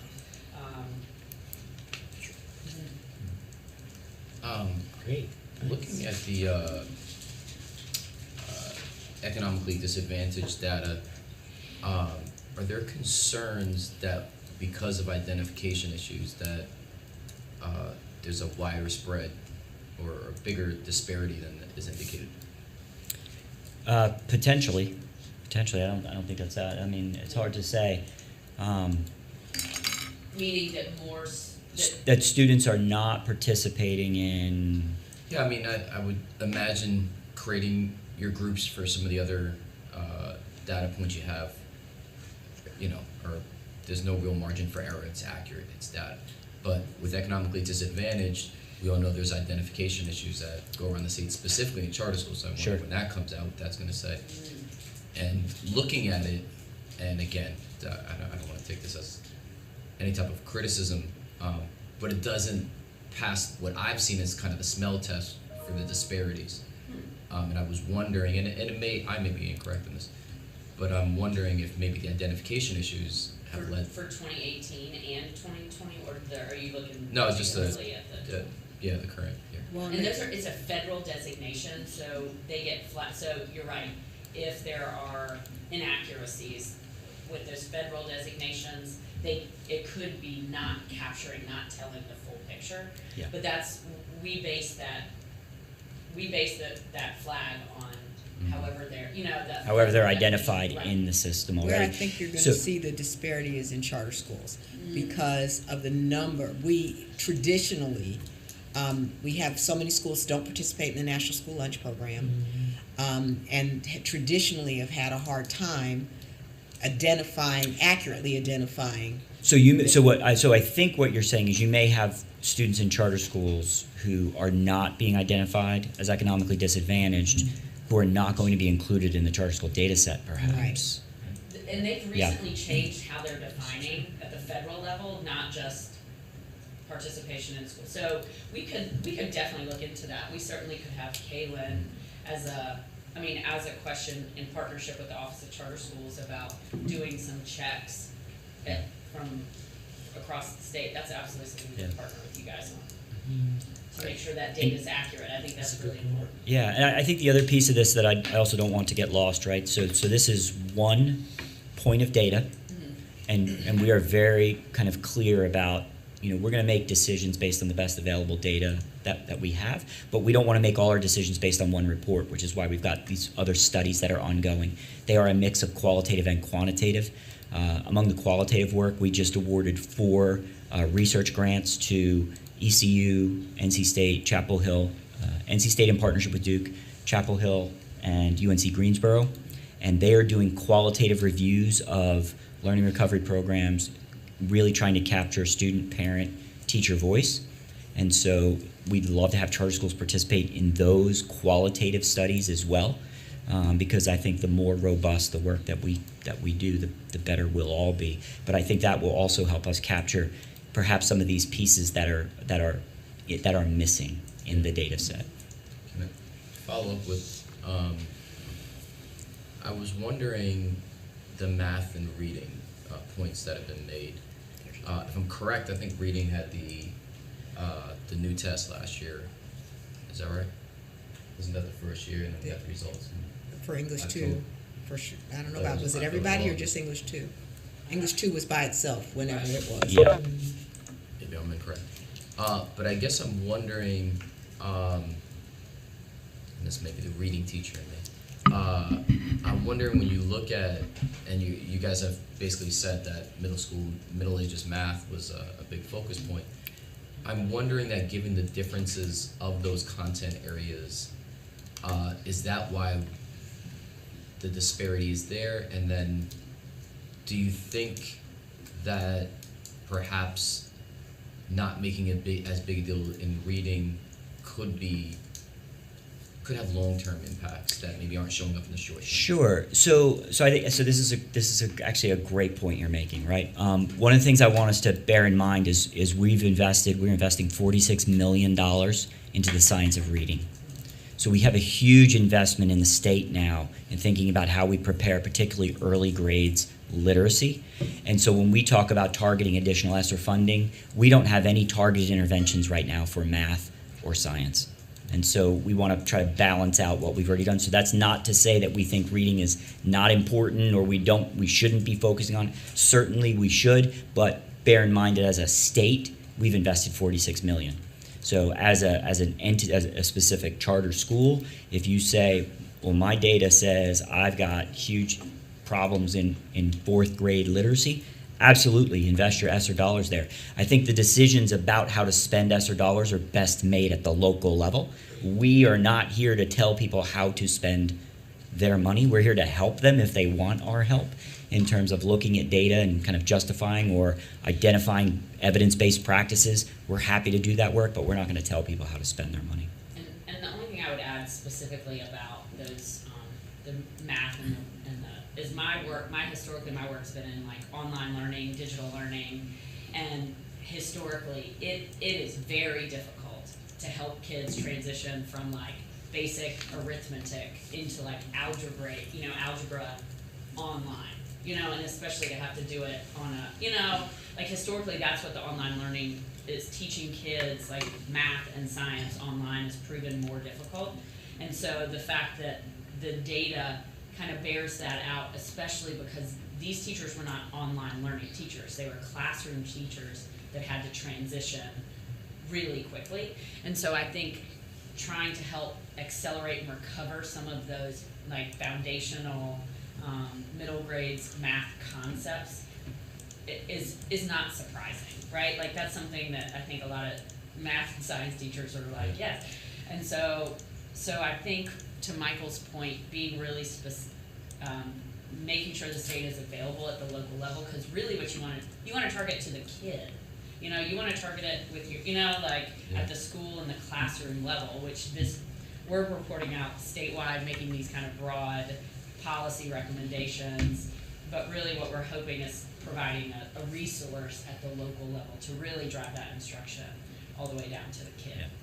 Yeah, I think, and I think if you look at our data from a statewide perspective, it is pretty much in line with what we've seen nationally, right? That math has been harder hit across the country. I think what's interesting about what we have found, though, are really in the kind of the back end of that report where we talk about some of the access to broadband and we talk about resourcing and this whole idea of being in person, right? And the value of being in person, that I think we can make some claims around resourcing and support, and that's how we move forward in terms of progressing students appropriately or accelerating students, is providing the right kind of supports for all of those students. Appreciate it. Any thoughts on rural data? So we've got one breakdown, one chart that urbanicity, and it's so it's got information about our urban areas, towns, and suburbs, suburban and rural, and you can see the breakout statewide. But that, I think, it'll be interesting to see what folks really kind of gravitate towards as far as the next level of analysis, because breaking out some of the economically disadvantaged or racial student groups by the town or city that their school is located in, there might be some of those interactions that as a state, as an education community, we're interested in. was there any way to compare schools who never opened last year, were on remote, fully virtual all year, versus schools that offered an in-person option for those parents who wanted it throughout the year? So this first level of analysis is not as precise as I wanted it to be, just given kind of time constraints and size of data sets. So I think that's another one of those next level of analysis. Can we get it specific to the individual? This is a school level variable where we're saying this school offered blended, face-to-face, remote for this proportion of the year. We did an analysis that way. But I do think it would be more accurate and interesting to do it all the way down to the student level, which is another, now that we have a little bit of time and people have seen this first pass of main effects, I definitely think that'll be another area where folks will have interest as from a research standpoint and like a guiding kind of policy standpoint.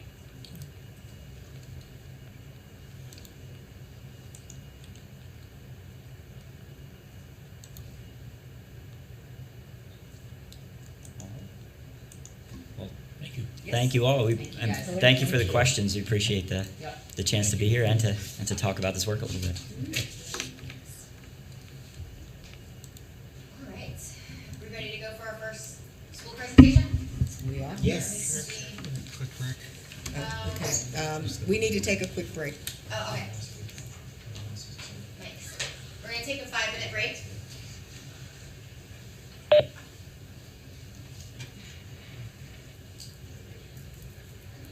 Are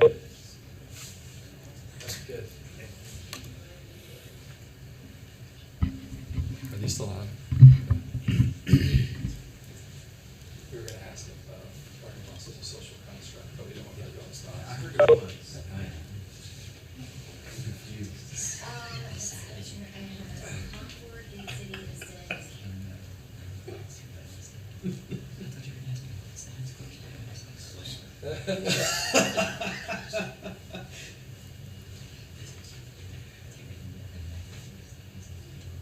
You know, I have a formula for converting it to mom. Someone just write it down. Me too. Plus or minus.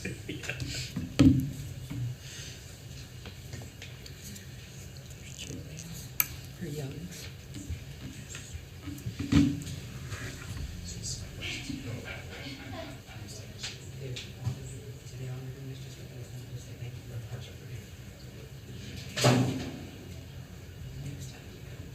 What do you mean?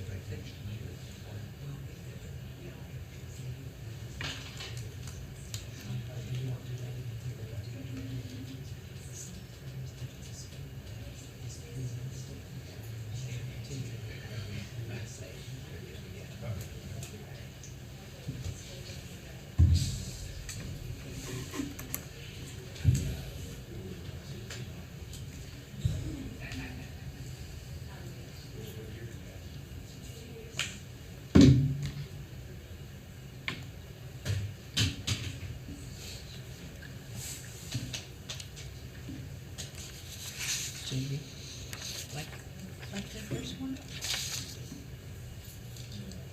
That's former Charlotte Choice. No, this is, what do we call it, Cabarrus chart. Yeah, great, sure. No, it's not, no. I have a special place for Oh, me too. What? And they haven't always been overperforming. They've been kind of up and down. They haven't, their first year, they really struggled. Yeah, well. The next year, they had big growth. They've been kind of up and down. They haven't always been overperforming. No, we gave NHA such a hard time to get that school. I remember, I was there for the opening, and it was the first time that I ever experienced like school choice really versus my mothers were crying. They found But just for the opportunity.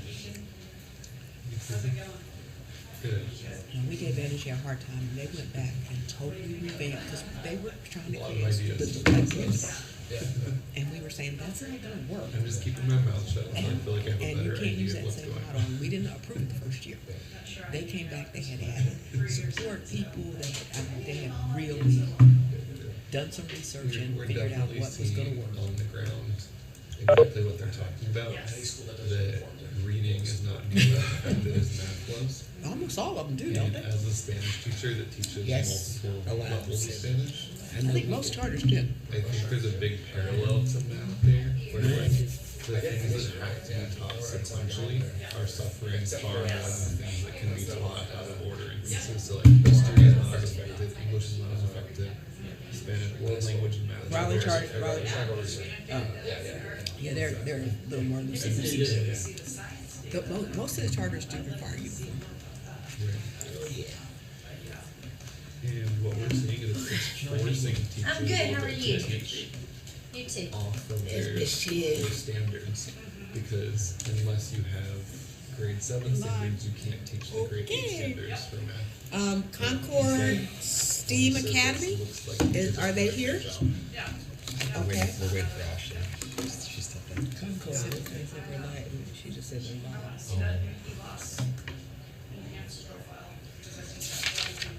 Yeah, I'm texting people at my school about that right now to see if they can see it.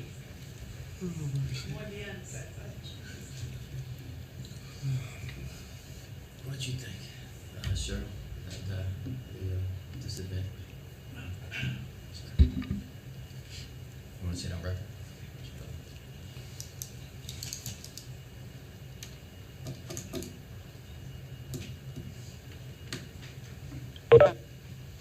Jeez, you're fast.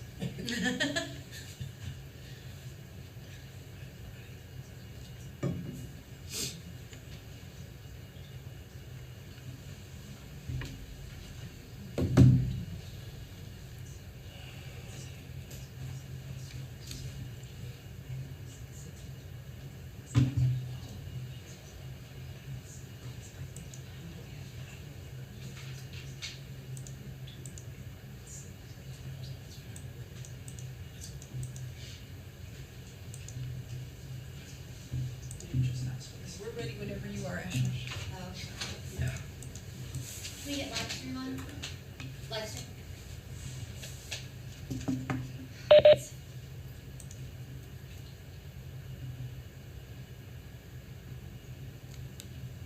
All right, let's see. We are gonna start, we have a few presentations from schools today. Each year we have the low-performing charter schools present an update to CSAB, and so we're going to start with Concord Lake STEAM Academy, and I believe they are online appearing remotely. Good evening, everyone. We certainly are here, and I will ask for apologies in advance. It looks like the conversion from my PowerPoint is not quite as smooth as we sent it. Nonetheless, you are able to see it. And so there are several of us online. I'm hoping that I will be the only one needed to pop in. But if there are any questions, there are several of us online here today. So again, hello. Thank you guys so much for even allowing Concord Lake to present to you today. Thank you. And we will start, and again, I am so sorry because the transition from sent over, there are glitches as expected, I assume. But right now, we're going to share some growth data. And so as you can see, we are extremely proud, especially following that last presentation, to show that Concord Lake met or exceeded growth in all academic areas during the 2021 school year. So as you're able to see here, it starts with Black students, it goes down to economically disadvantaged white students. This is in mathematics, and then we move over to ELA. Does do some grade levels there as well, and then science growth is at the bottom. And if there are any questions as I'm going, please do not hesitate to pop in and ask them. If not, you can continue on. And then this is performance data. And so this is rough. This is raw performance data for Concord Lake. And so as you're able to see, this data, though, is compared to Kannapolis City Schools. Again, we are a school. Although our name is Concord Lake, we do sit in the middle of Kannapolis, North Carolina. And so this is compared to achievement data to Kannapolis City Schools. And so the green represents where we exceeded Kannapolis City Schools.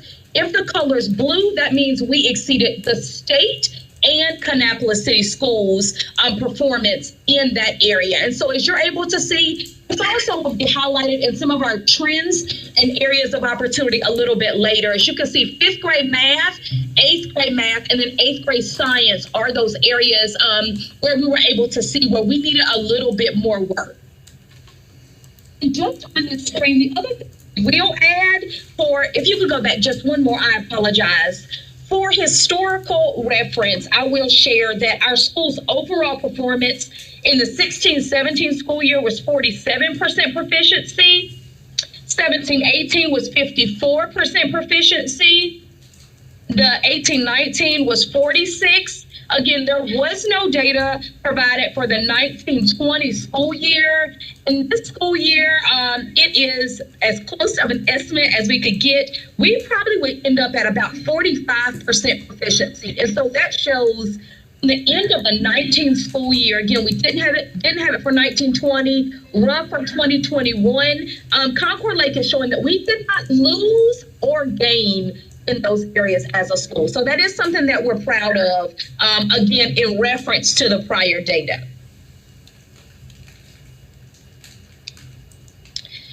Our challenges and area of opportunity is, of course, academic achievement overall for us. And we are attacking that with planning. We're starting to realize that unless we're able to get in the planning session with teachers and use that data, again, to make sure that our rigor and alignment, the standards and what's being taught are able to happen, we kind of fall short. And so we're really getting in there with planning and alignment and rigor. And so those three kind of are our triangle for us as a school, making sure that we're able to use the data, where our students are, where we need to increase performance. And this data that we showed that as well.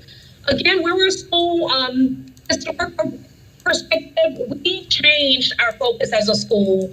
And so we changed to that STEAM name. I know we see Kannapolis Charter Academy in a lot of places. And so it's ensuring that we strengthen that STEAM curriculum school-wide. And then EC is another area for us that we are that we see as an area of opportunity. Academic trends. We are expecting and hoping to meet and exceed growth in all areas and all subjects this school year as well. We see lower math proficiency school-wide. And so for ELA, we are outperforming ourselves in the areas that we are in math. So math shows lower. Student proficiency amongst our Black students is also an area.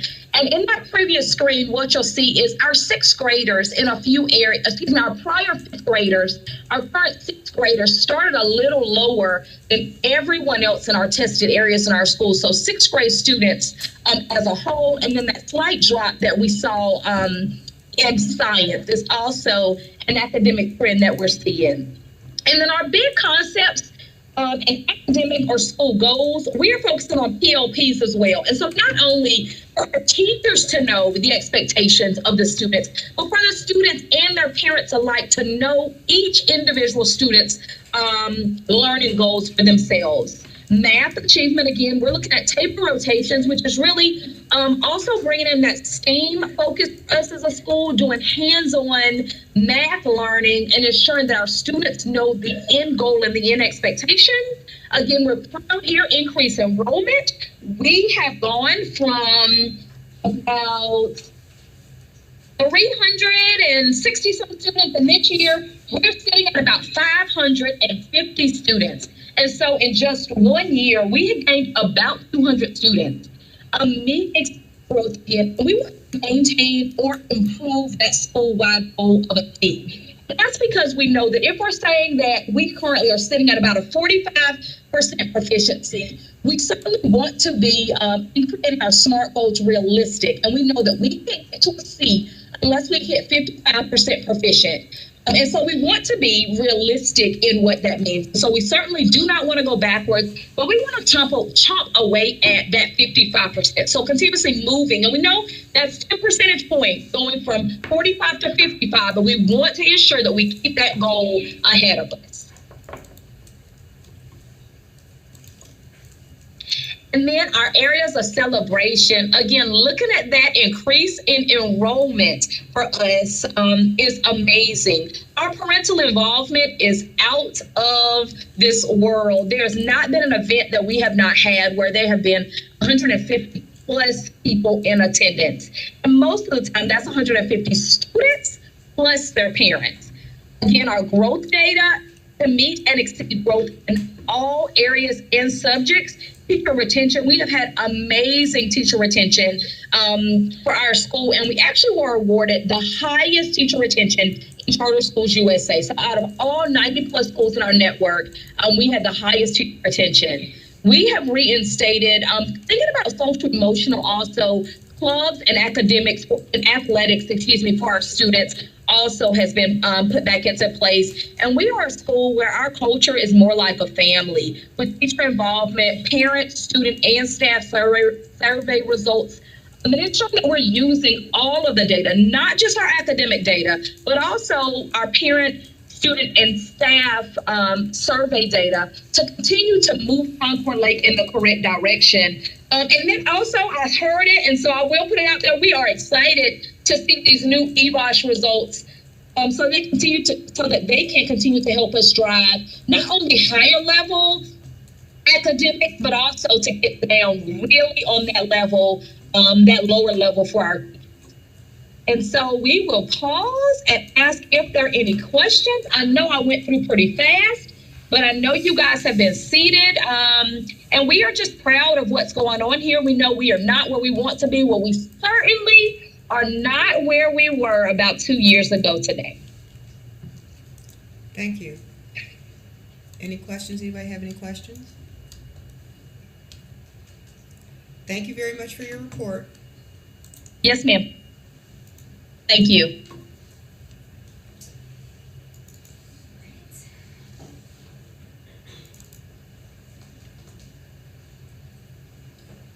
All right, our next presentation is from Gate City Charter School, and I believe they're here, yeah. Good morning. My name is Lori Hill. I'm the Director of School Quality for National Heritage Academies. I directly support 7 of our schools on the western side of the state. And our board president has gone to feed the meter.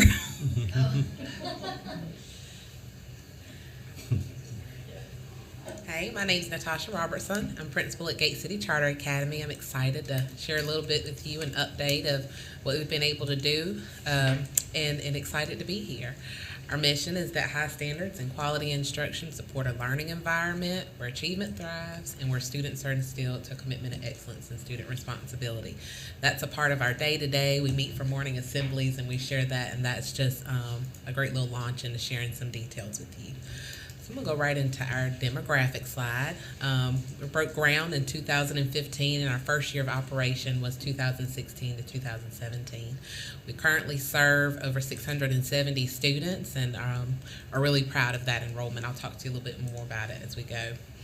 Our ethnic breakdown, Black and African American students are our highest population.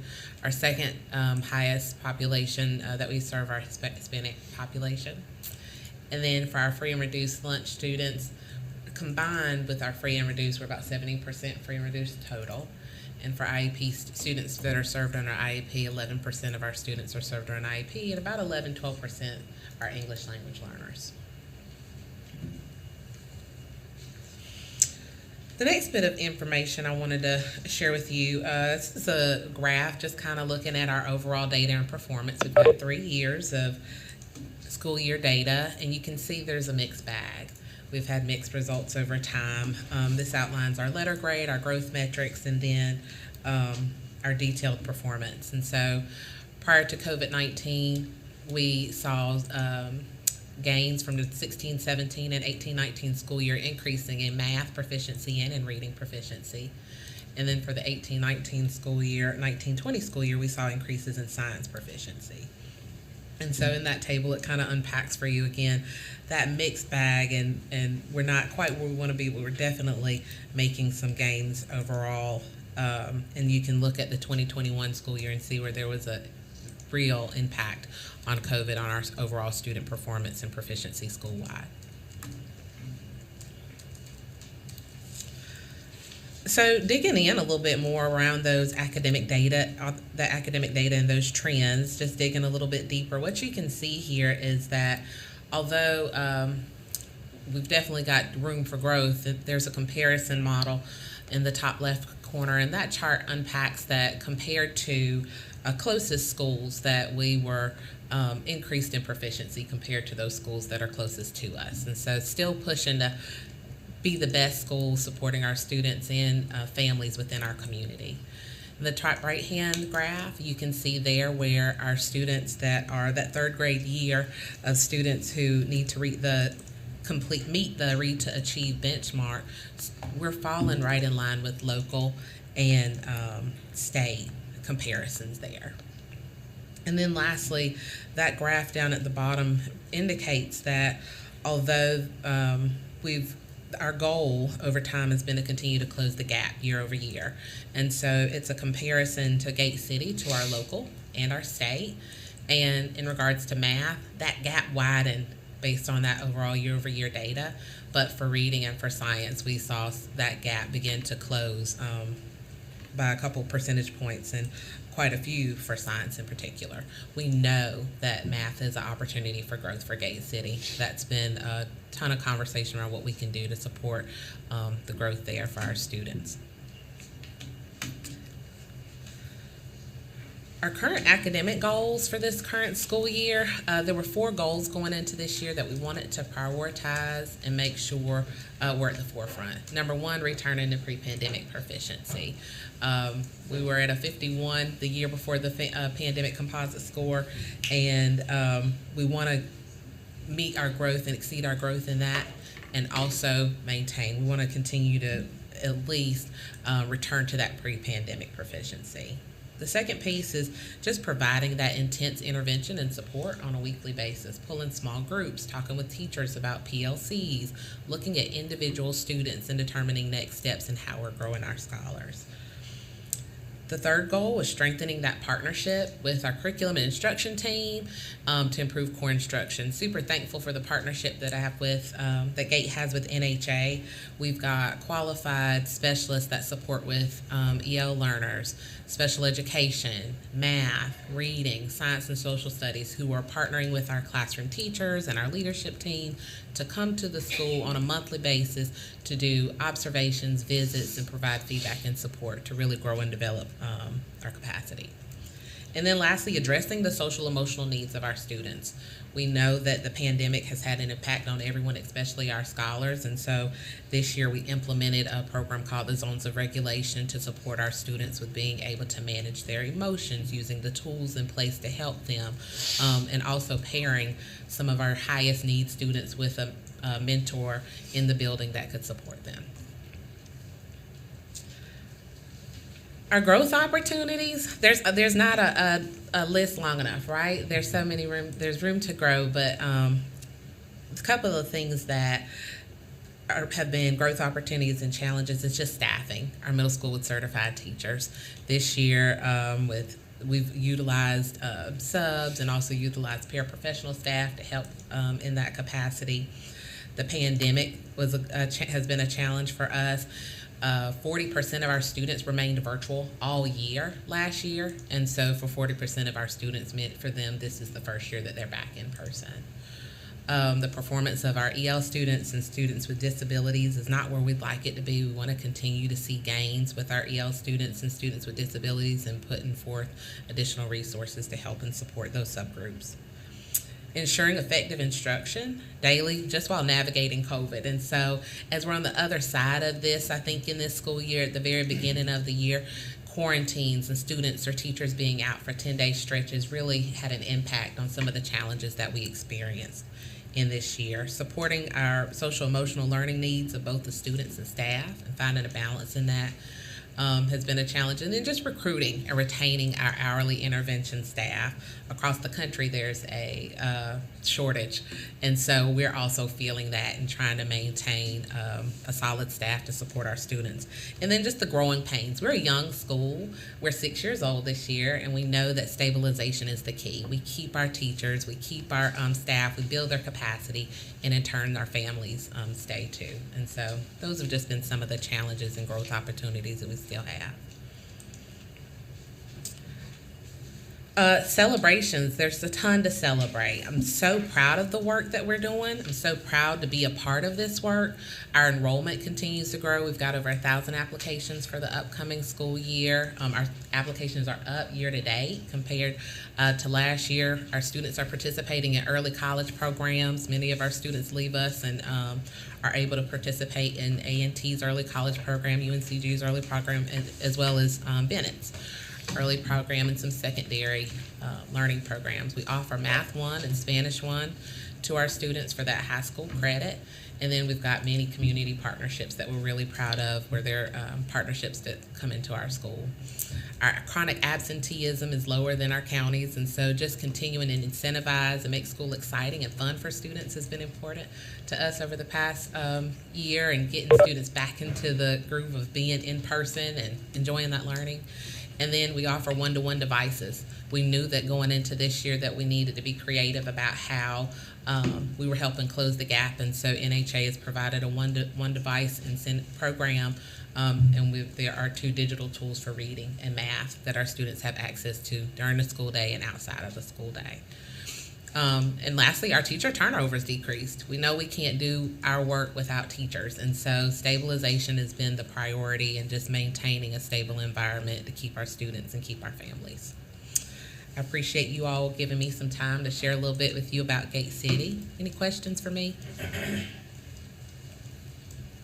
How long have you been at Gate City? This is year 5 for me. Very good work. Thank you. Thorough, yeah. Thank you. Thank you very much. Excuse me, if I may indulge just one moment.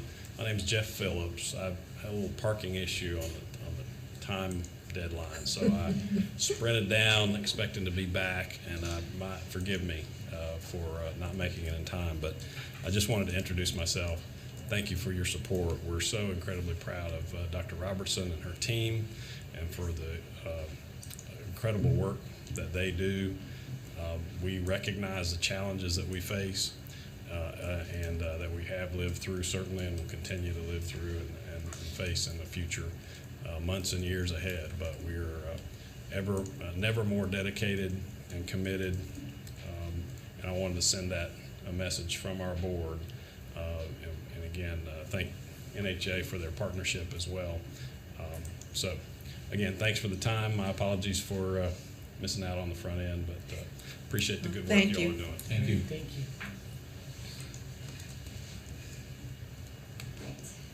Our next school is Ascend Leadership Academy. I believe Mr. Smith is on the line. I'm going to pull your report up in 1 second.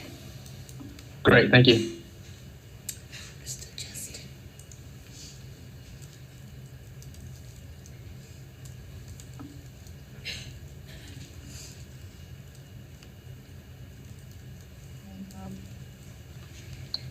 All right, now good? Yep, you're good to go.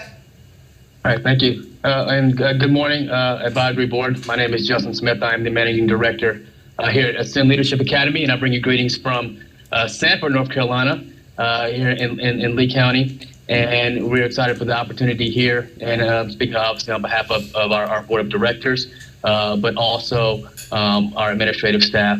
And I'm excited for you to learn about our school and the things that we're doing here to become our goal, which is to become the best school in Lee and Harnett counties, secondary school in Lee and Harnett counties. Our mission is there, but in a nutshell, our goal is to grow students and improve their leadership quality and self-efficacy by making them true stakeholders in our learning community. And we do that in a variety of ways, which I'll talk about probably at the end when we talk about our celebrations. But we also incorporate student culture realities But our school is really about empowerment of students, but all stakeholders as well. And then we have specific programs, including project-based learning, our digital media curriculum, and then our RAISE, which you can see behind me here. I don't know if you see the video or not, but our RAISE leadership curriculum that we incorporate as well. So you can go to the next slide. One thing I did not say is that we are in year 4 of operation this year. So the data that got us in front of you here today was from year 1, where we had grades 6 and 7 test on that day on that school year. Unfortunately, we didn't have the performance that we would like in that first year of operation. And obviously, since then, everybody knows we have not been able to get any other data outside of that. But what we do have is from last year, and obviously the presentation before this was very helpful, and I appreciated listening to that. But some data from last year's EOG and EOC proficiency. Currently, we have students in grades 6 to 11 here at ALA. So all the data here for ALA is for students in grades 6 through, last year we had grades 6 through 10. So all the data here is based on students from grades 6 through 10. So when we look at the reading EOGs or the math, we obviously don't have 4th and 5th grade, but we do have 6 through 8. And what we like to do at ALA, and what the board is focused on, again, is providing a school that is competitive and exceeds the expectations of the local districts. Currently, we have about a 50-50 split between students from Lee County and Harnett County here at ALA. So it's important when we look at the data that we look at the comparison between those two counties. So if you look at our EOG data and proficiency data from last year, we're exceeding the districts in all EOGs and EOCs. In reading for sure, which is it's an area that we have shown a lot of growth in.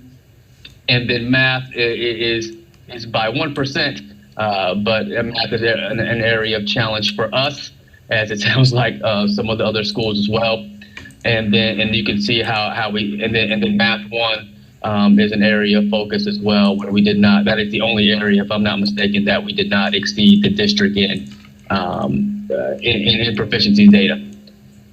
So yeah, I mean, our goal is always to exceed. I think our goal is at least 10 to 15% is kind of what was in our charter, and then also in our strategic plan.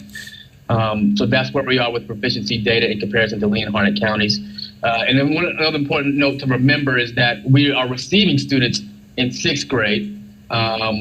So we're not having them from kindergarten up. We're getting them from mostly Lee and Harnett County. They're coming to us on a certain level. And we really are intentional about growing those students, at least a year and a half's worth of growth annually. So is our goal. And speaking of growth, according to EVOS data from last year, we met expected growth in 6 of 9 of the EOG and EOC assessment areas for the 2020-21 school year. The 2 that we did not meet growth in were 7th grade, both in 7th grade, which is one of the groups or areas that we have an intense focus. Those students are now 8th graders, and we have some interventions in place for those. A lot of our data by subgroup is consistent across the board, and but specifically students with disabilities and African American students are subgroups that have not performed as well historically. Looking at iReady growth data from this school year, we have iReady, and we give 4 iReady benchmark assessments annually for our students in both math and reading. Again, our goal is growth, and is what we focused on. Students come to us on a certain level in reading and math, and we want to grow them. Our goal is 150 to 200% growth. And if you know about iReady, they give you the stretch growth and they give you the typical growth. Our goal with typical growth is at least 150% for each student. And we're in March, and I think we've taken 3 of the iReady assessments to date. And you can get an idea of where we are with the median typical growth by grade level. Ideally, we would be at least 100% now, and moving towards that 150%, with 7th grade reading being an area of focus for us. That right column also gives you an idea of where students are according to grade level. and it's important information for us to know about how many students are on, let's just say, for example, 6th grade reading level. We have about 36 right now.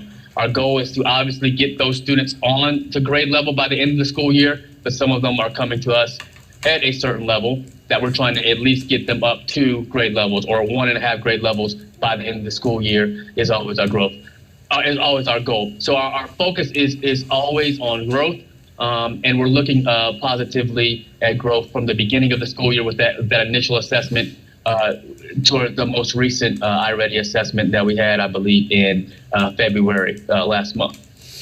You can go to the next slide. So we have quite a few growth priorities. I kind of narrowed it down, kind of like the previous presenter. We could probably talk about this for a long time, but we have the 15 minutes allotted here. But there are certain areas in our strategic plan that I work on with the board of directors, where we're focusing on certain areas to make sure that our academic achievement improves annually. One of them being instructional planning. So we're really focused this year on creating instructional frameworks for each of the courses that we teach. This includes all the high school courses that we teach, as well as all of the traditional middle school core courses and our elective courses as well. And what our teachers are doing is aligning all of their courses to these standards, but also creating unit plans for all their courses to map out each course throughout the school year and where they're going to hit and teach each standard. We've been having a larger focus on standard-based instruction, which I know seems kind of elementary, but is definitely necessary for our teachers and where we are with the number of new instructors that we have here at ALA. So we want all of our teachers to use this instructional framework. We have monthly vertical alignment meetings where we go through data from either iReady or other formative assessment data tools, where they're reviewing the data, making instructional decisions based on that data, adjusting their instructional practices based on that data, and they're required to have these meetings monthly. We also have these vertical alignment meetings because we have teachers, we have students from 6th grade all the way to 12th grade. So it makes sense for us, all of our math teachers, to work together to align their curriculums and use common vocabulary, use common systems. We use common resources and workbooks for math specifically, but then in reading classes, they use the same kind of system for novel studies, same kind of systems for vocabulary, and then collect data and use it similarly. So that vertical alignment work is going, and that's one way that we're trying to improve our academic achievement in both math and reading. We also have instructional coaches added to our staff, where we're using teacher leaders to coach up other novice or beginning teachers. So those type of structures are in place along with this instructional planning to help that. Data-driven instruction is also a main focus for us this year. Again, we've moved to iReady. We also do NC check-ins. And then we also do have other formative assessment and diagnostics. So we're using this year, and we're having the weekly curriculum meetings with administration and teachers, where we also go over data on grade levels with teachers to discuss where students are, and then identify students who may need interventions, whether through MTSS or other means of intervention. We've got the established benchmark schedules that we have. We have the data walls where we track. Well, actually, they're not data. Every student has a data notebook where their data is tracked individually. They set goals for one another, and then the teacher reviews their goals and tracks their growth with them, so that they can have ownership in that process, because it's a big part of our charter as well. And then finally, we have student-led conferences as well, which are coming up at the end of this month, where parents are involved in that process, where they look at this data from each student, whether it's from iReady or the check-ins or other formative assessment data in some of the other subject areas that don't have those assessment pieces. And their advisory teacher reviews with the parent and the student's goals. And then they check in March, what we're going to do is student-led conferences. They check in to see whether their progress is on goals and things that they need to do to help reach their goals by the end of the school year. And finally, our student support systems that we have in place. We were able to hire a dean of academic support intervention, whose main job is to identify students who are falling below grade level, who are not performing up to their potential, and then provide success plans for those students, facilitate meetings with parents, facilitate meetings with teachers and students so that students don't fall through the cracks. And then this also includes that person is also a trained counselor. So this also includes, support systems for them socially and emotionally, where we have a variety of interventions for students in those areas to help support their academic achievement. All right, we can go to the next slide. Some of our challenges, I think our main one is recruiting and retaining high quality educators to a rural area here in Lee County. We had relatively good retention in the sense of most of our teachers are here to stay, but the recruitment aspect of it has been difficult.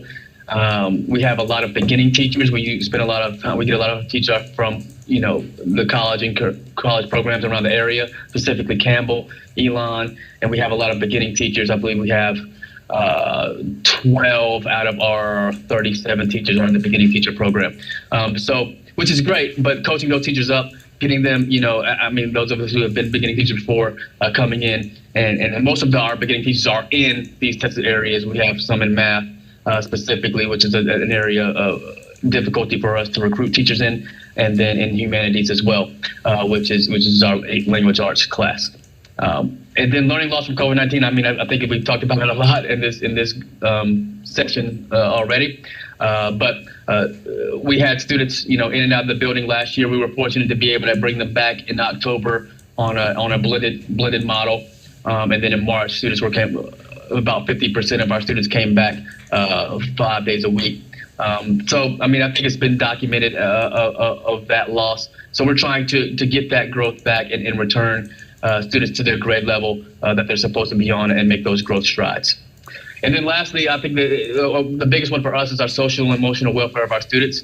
Being that we're here in Sanford, North Carolina, we have quite a few students who, specifically right now, who are military connected. And then we have quite a few students who have family members that are deployed currently or going into deployment or move around or are leaving, and that instability because of that aspect is huge. But then we also have a lot of students who choose our high school for the smaller setting, who have social and emotional concerns that we need to address. That's why we have 2 counselors, full-time counselors, who are very busy, who are providing these social and emotional interventions for our students daily, so that we can benefit them and help them improve academically. Finally, our areas of celebration. We have been fortunate to hit our ADM goals every year of operation, and again, we're in year 4. Currently, we have about 460 students in grades 6 through 11, and next year, we just had our lottery last week. We have a wait list for every grade level that we have. We have 612 school next year, so that's definitely a great achievement, and it's something that we are proud of. We are able to have community project-based learning projects and partnerships with the Stanford Chamber of Commerce, and we have students participating in the Career College Promise program at Central Carolina Community College. So our current 11th graders, and then next year, as our 11th graders become 12th graders, and we have 11th and 12th grade students, they will be participating in that program as well. And we also have a board member who is a dean at Central Carolina Community College, who we are able to have partnerships with and get opportunities for our students on campus, including like this week is Career Week, and we have people from the community college come and speak to our students about opportunities at school, post-secondary opportunities at our school. Family and parent engagement is the area of celebration. We are fortunate to have a great deal of parent involvement and engagement and participation, something that we pride ourselves on, being a community school where we serve not only students but families. And we are able to have that kind of engagement, and things like student-led conferences occur where we bring parents in and make them a part of our program because we see them as allies, and I feel like we've done a great job of that. Extracurricular activities are flourishing. We have athletics and both high school and middle school athletics. And one of our areas of focus for our school specifically is esports and robotics. We were fortunate to host a robotics event here earlier this month on the 5th. And we have a robotics team and an esports team that compete with schools around the state and in esports specifically around the country. And then we're also able to have a fine arts where we're having our first musical this year and We had a theater production in the fall. Our goal is always to give students the same opportunities that they would get at a secondary school, a traditional secondary school, a traditional public school, and we're making strides to make that a reality for our students. And facility growth, we just went through bond financing and completed bond financing for our campus here. That's on 23 acres, right on the border of Harnett and Lee County in Sanford, North Carolina. And we are in the process of completing construction on our 28,000 more square feet, two-story building where we'll be able to bring students out of our modular building that we have here on campus and into our new facility where we have one building currently, and we're going to add a two-story, 28,000 square foot building. And that was done with the bond financing that we received back in November. So a lot of areas of celebration. And then I wanted to add some pictures so you can see some things that are going on here. We have our staff in the right corner there, or our new staff members in the right corner there. Picture of our building and our newly constructed building there. We are a digital media school, so technology is a huge part of what we do. We are one-to-one. Every student has a device and that they take back and forth to school. And students are able to do things with the digital media curriculum, including graphic design, programming, audio, video production, as well as and animation as well. We also have a picture of our robotics team students there working on our robot there. And then in the far left corner is our volleyball team and basketball team in the bottom left corner. And there's a picture of our cross country team. Our goal, again, is to give students a wide range of opportunities. But then but using things like athletics and extracurriculars to provide motivation for their academic achievement. So that's our presentation. If there's any questions, I'm definitely able to answer those.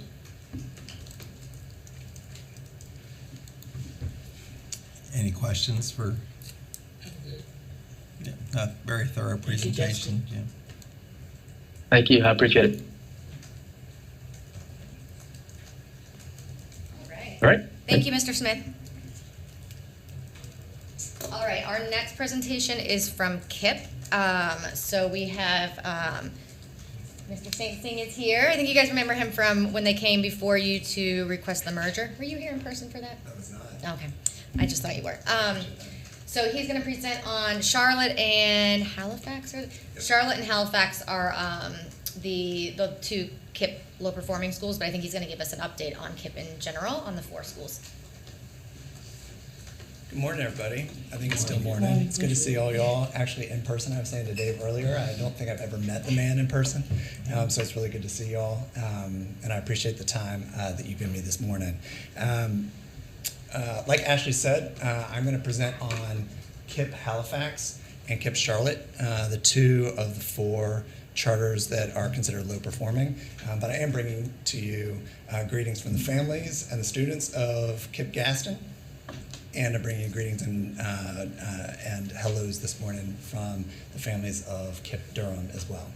For the last 2 decades, KIP in North Carolina has been on 2 separate tracks. The first, for the last 21 years, KIP Eastern North Carolina has been serving the families of Gaston, Halifax, and Durham through 2 elementary schools, 3 middle schools, and a high school. And KIP Charlotte, for the last 15 years, has been operating on a similar track on the other part of the state, serving the families of Charlotte through 1 elementary and 1 middle school.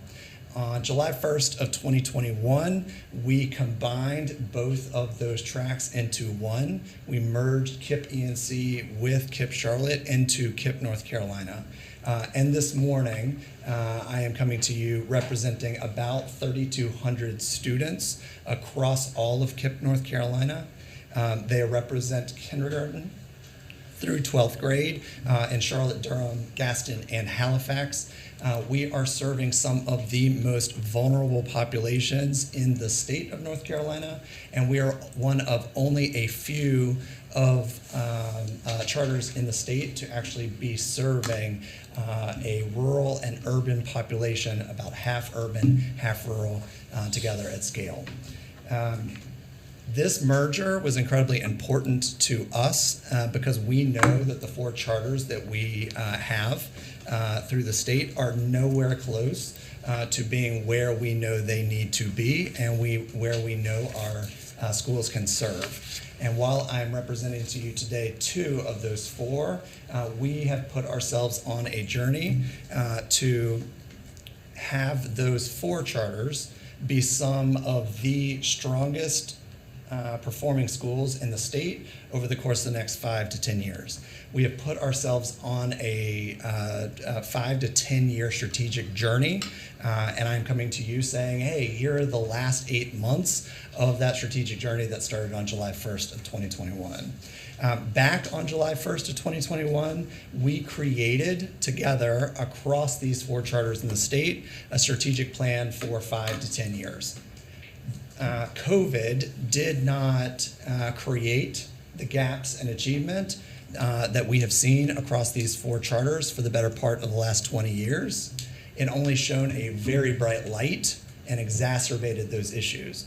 And so we used that time, COVID time, to not only do remote learning, as you have heard a lot about today, we also used it as an opportunity for us to reorganize ourselves, set our goals, and set our sights for the next 5 to 10 years. We organized that strategic plan around 6 key priorities.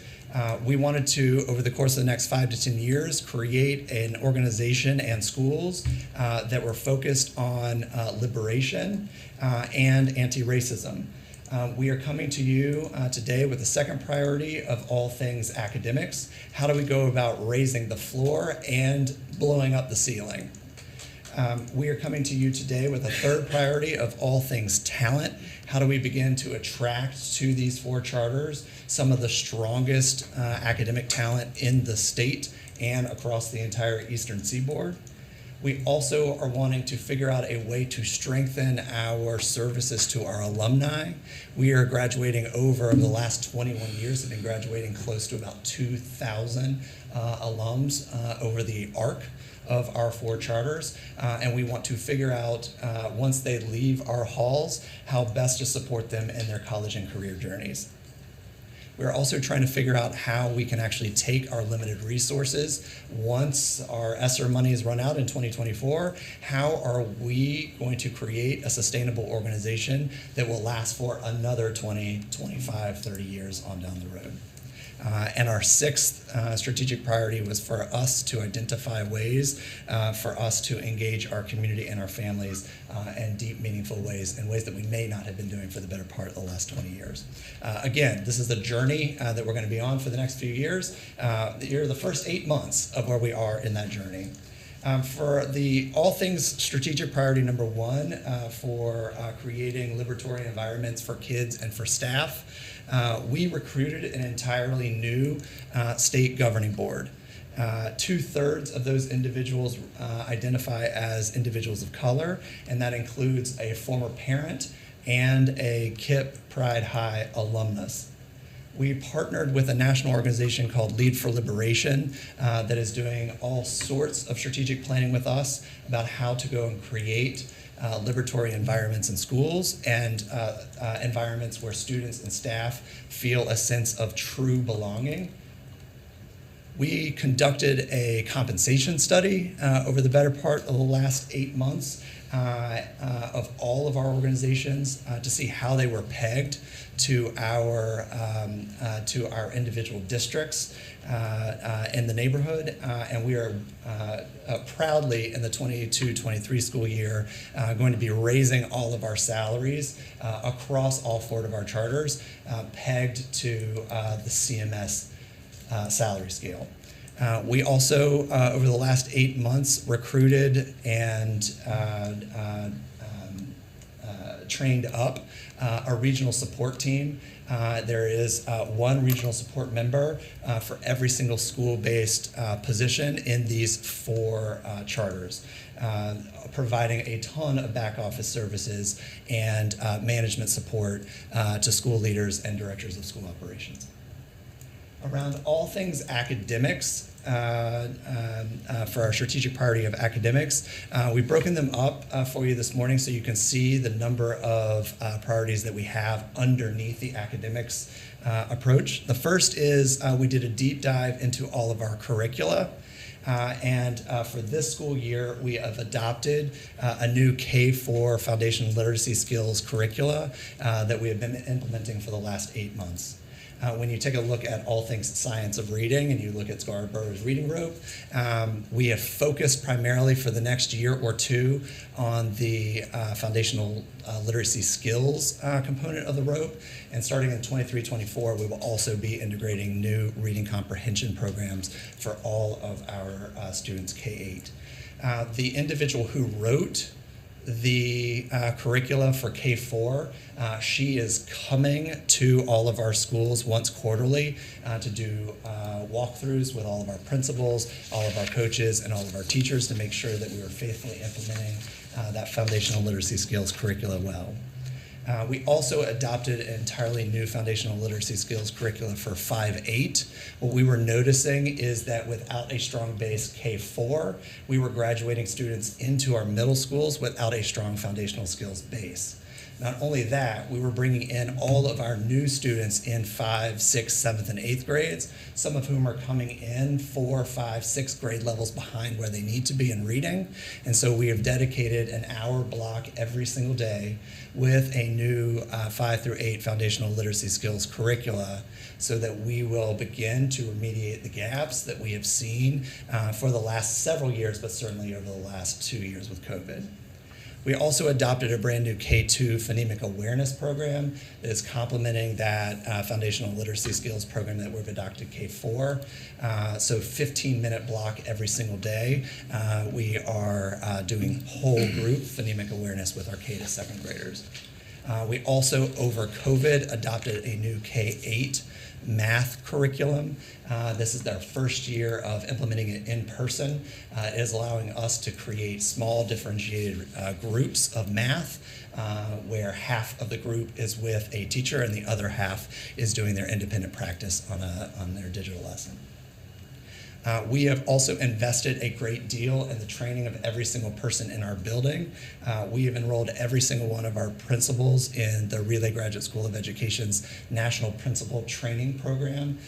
They are in their first year of their cohort now, getting some of the highest quality principal training, professional development that you can get in the country. All of our principals are in that. We provided 4 weeks of summer training for every single school-based staff member in the summer of 2021. We host monthly data days where we're taking a look at all of our curricular data and all of the data that are flowing out of our classrooms to make sure that we're meeting kids exactly where they need to be. I think we are one of the very few in the state, districts in the state who can say that they put every single school-based position, person, staff member through a Science of Reading PD, a 2-day Science of Reading PD, so that they understand how the foundational skills, the phonemic awareness, and the reading comp part of all of this comes to pass in all of our 8 schools. I'm also proud that the work that we have done with our MTSS and our Tier 3 students, we have established a multi-year partnership with the Hill Center in Durham to provide all of our Tier 3 students every single day with 45-minute block with their Hill RAP program. We used our ESSER money to go and invest in a Hill RAP interventionist in all 8 of our schools. Those 8 are all being managed by an MTSS coordinator that we also bought with our ESSER dollars, and we also partnered with the Hill Center for them to hire a manager of this partnership. I'm really excited about our just over the last week, we've gotten our middle of year DIBELS data back, and we're showing actually stronger growth in our Tier 3 students than we've seen in our Tier 1 and our Tier 2 students around foundational skills. Our staffing model, we have placed a second teacher in every single one of our K-4 classrooms. What that is allowing us to do is take a class of, say, 22, 23, 24, break it into 3 different small group during our literacy block, where there is a group of, say, 10 students with our lead teacher teaching reading comp. There are 10 students who are with that second teacher doing foundational literacy skills. And then there's a group of 10 students who are on things like Lexia or other digital programs in actual centers. We've hired a social worker at every single one of our campuses. We've hired a nurse at every single one of our campuses. And we've launched a principal and residency program where we are training up the next generation of principals so that we are growing our talent in-house. We adopted DIBBLES as our K-8 foundational literacy skills program and are using that 3 times a year for our benchmark foundational skills programming. We have partnered with the Achievement Network to go and implement reading and math interim assessments 3 times a year for grades 2 through 8, and we are countering out all of our day-to-days for each one of those interim assessment administrations. For all things talent, we assembled a talent and people operations team to help us support the recruitment and onboarding and training up of a brand new crop of talent. We are standing up at the moment a performance management framework that will go into place in the 22-23 school year and hopefully will be fully stood up by 23-24. Like I've said before, we're adopting our new teacher salary scales in the 22-23 school year, and we are likely to go and link those salary scales to certification starting as early as next year. And we are exploring an opportunity to partner with or create a statewide educator prep program. We are also soon to launch a KIPP North Carolina Alumni Association, again to serve those close to 2,000 students who have graduated with us over the better part of the last 21 years. We hired an in-house finance team that over the arc of the next year and a half will begin to assume all of the financial responsibilities that right now we have farmed out over the course of the last several years. We're preparing 5-year financial models that we are going to allow us to grow into the elementary school space in Durham next year, and will begin to allow us to go do a deep dive into our facilities starting in the 23-24 school year. We conducted a population study for all 4 of our charters to see what our long-term sustainability around all things student recruitment will look like. I was most concerned with our 2 rural campuses, Halifax being one of them, Gaston being another, with the population rates, as we are seeing between the 2010 and 2020 censuses, declined by upwards of 1/3. We are trying to figure out exactly what our footprint needs to look like in Gaston and Halifax for us to be long-term financially sustainable with a strong enrollment base over the better part of the next 10, 15, 20 years.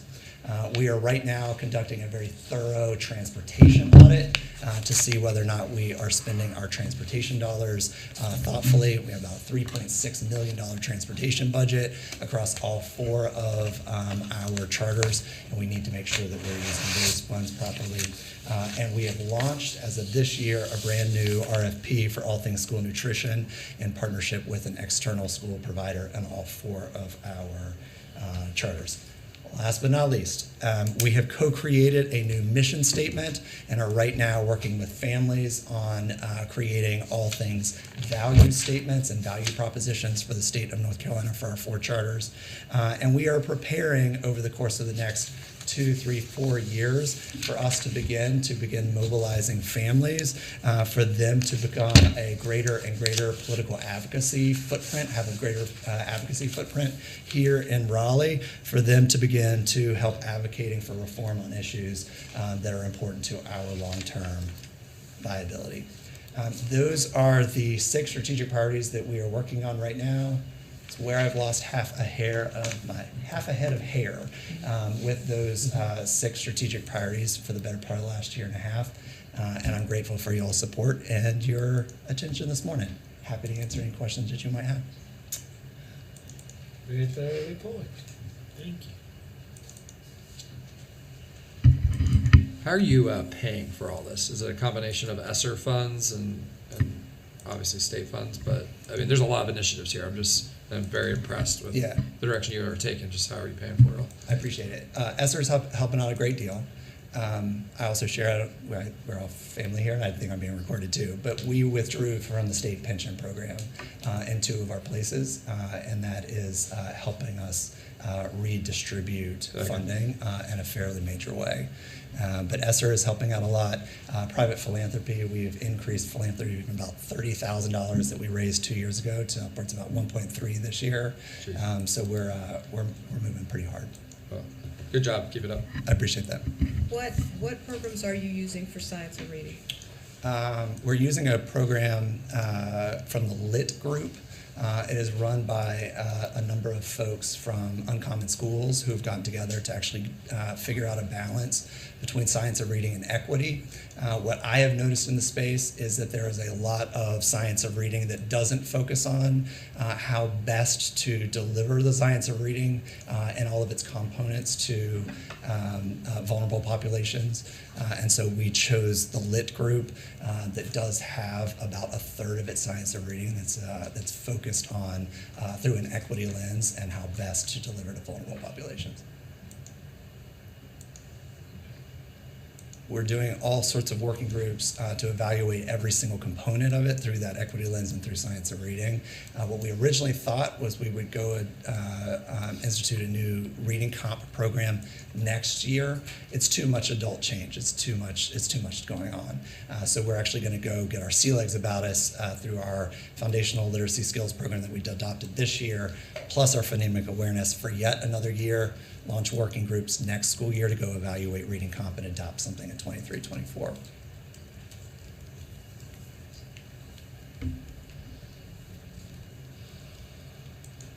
Grateful for y'all. Thanks for your time this morning. Appreciate it. Thanks. Thanks, Ashley.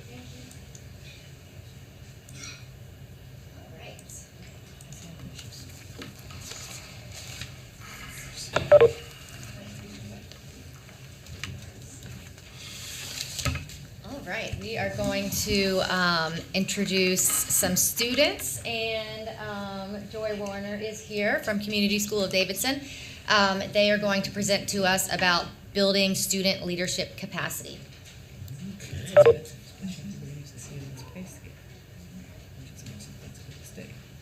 Good morning, everyone. How are you all? It's lunchtime, so we're going to adjust our presentation because we are smart teachers, and when it's lunchtime, you do not drag it on, right? So I'm Joy Warner, and I'm the founder of CSD and the executive director, and I'm going to adjust. You ladies are good at going with the flow, so when you speak your piece, if you'll introduce yourself, okay? So we're going to go ahead and start today. I see lots of familiar faces. It's always so lovely to be here. The last time I stood at this table was 20 years ago when we defended our charter application, and I had the same butterflies. So I guess even when you get old, some things never change. The reason we're here today is Ashley very sweetly offered for us to present to you all about something that's really important to us at CSD, and it's the notion of student empowerment and student leadership. And at CSD, from the beginning of the days, we've been a charter school now for about 20 years, but we are very committed in our mission and vision to personalized and individualized learning programs for all of our students, and a huge focus from the very beginning days in kindergarten on leadership and individual leadership, building leadership capacity, not just among our staff, but among our students. So at our annual Fresh Take Conference, which we give every year, this awesome group of students plus 4 more did a presentation with me and made me look so good because they did all the work. Aren't we teachers so smart when we let the kids make us look good? But we presented at the Fresh Take Conference about a course we teach at our school that is a course designed specifically to build student leadership, empowerment, and engagement. We have a bare bones PowerPoint, and we have a handout we'll leave with you, and we won't use either one of them today. We'll just talk off the top a little bit.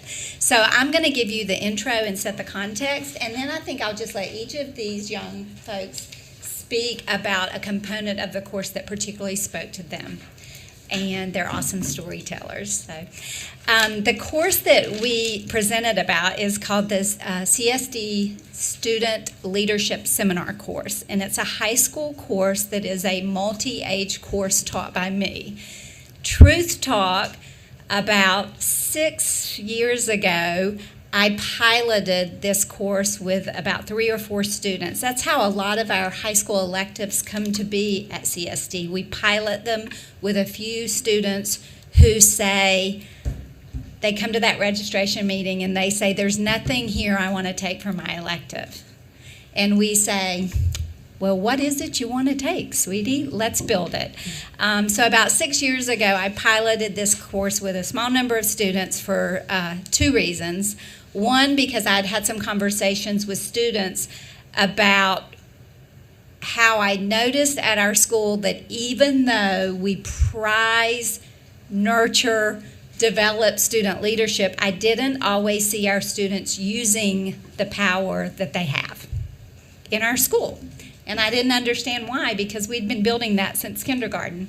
The other selfish part of why I piloted this class is because I'm one of those leaders, and I think there are actually lots of us in the world of education, teachers who didn't mean to be school leaders. Anybody in that category? Yes, I'm like, I will never be a principal, and here I stand 20 years later leading a charter school. So I, as a school leader, was just missing teaching, and that's the thing that fills my bucket as an educator. So I piloted this course, and now 6 years later, it went from a piloted course between me and a few students to now each year. This year I teach 6 sections of it. It's a half-credit course on Thursdays and Fridays. Crazy. I work all weekend to make up for it, and 150 students take this course. It's pretty cool. They're going to give you the way we structure this class, but the most important thing I want you to hear from me is that we know that these young people are the future. It sounds so corny, but it is so very true. And at CSD, I know if you're in education, you know that over 50% of college freshmen do not finish college in 4 years. That should freak us out. Over 50% of college freshmen don't finish college. So that means they started the journey and they didn't finish it in 4 years. And we believe at CSD that wherever our students' path leads them when they leave our school, whether it's through a traditional 4-year program, a 2-year certification, a completely atypical journey, we know for sure that none of those paths will be successful if students don't understand their own unique needs and if they don't understand how to grab their power and self-advocate and lead their own lives, thus becoming leaders for our state. So I'm going to let these ladies tell you a little bit about this class, and hopefully they'll give you a nugget of something that inspires you. I know they inspire me daily. Thank you for having us, and we'll make this quick. So I'll let you introduce yourself. Hi, my name is Blythe. I'm a junior, and I've been taking leadership seminar all 3 years of my high school career. So a critical component of our leadership seminar is the class norms. We think it's really important to respect whoever's talking, practicing direct eye contact, active listening. We don't eat during class, and we don't have our computers or phones out unless instructed to. And another aspect of our class that is very different from other classes at CSD or other schools is the multi-age. We have people 9th grade through 12th grade, and I think it's really easy to stay with people that are like you. As a freshman, I only wanted to be with other freshmen. I wanted to be with people that were like me, that had similar interests. But in leadership seminar, you are around all different types of people, all different types of ages, people with different interests. I remember as a freshman, I was so scared to see seniors in the hall. They would walk one way, I would walk the other. But in leadership seminar, I was challenged to discuss things, important topics within our school with these juniors and seniors, and I connected with them, and I realized that they were just other people, you know? And now as a junior, I see those younger kids, sophomores and freshmen, and you know, if they are intimidated by me or scared in any way, I make an effort to connect with them because it's really important. And this particular aspect of leadership seminar is so important because after my high school career, after I graduate and go into, whether that be a 4-year college degree, a different certification, or straight into the workforce, I feel comfortable being around people that aren't like me, that may be older than me or younger than me, have different backgrounds than me, different experiences. I feel comfortable doing that. And as a freshman, I didn't. I was terrified to be in a group that wasn't, I didn't see any familiar faces. So that aspect of leadership has been life-changing. Yeah, thank you. I'm Bria. I'm a junior. I've also been in leadership since freshman year. I was actually in Blythe's class with all the scary seniors. For me, a big part of leadership is the problem-based learning and also the guest speakers. As a freshman, I was just trying to get my head, I'm taking high school classes, trying to get my feet under me, and listening to Miss Joy tell us about problems that was happening in the school, I was like, oh, I am a big part of why these problems are happening. For example, there is a lot of trash left by the freshmen just all over our school. And so Miss Joy invited the custodians to come in and share their story and their leadership lessons.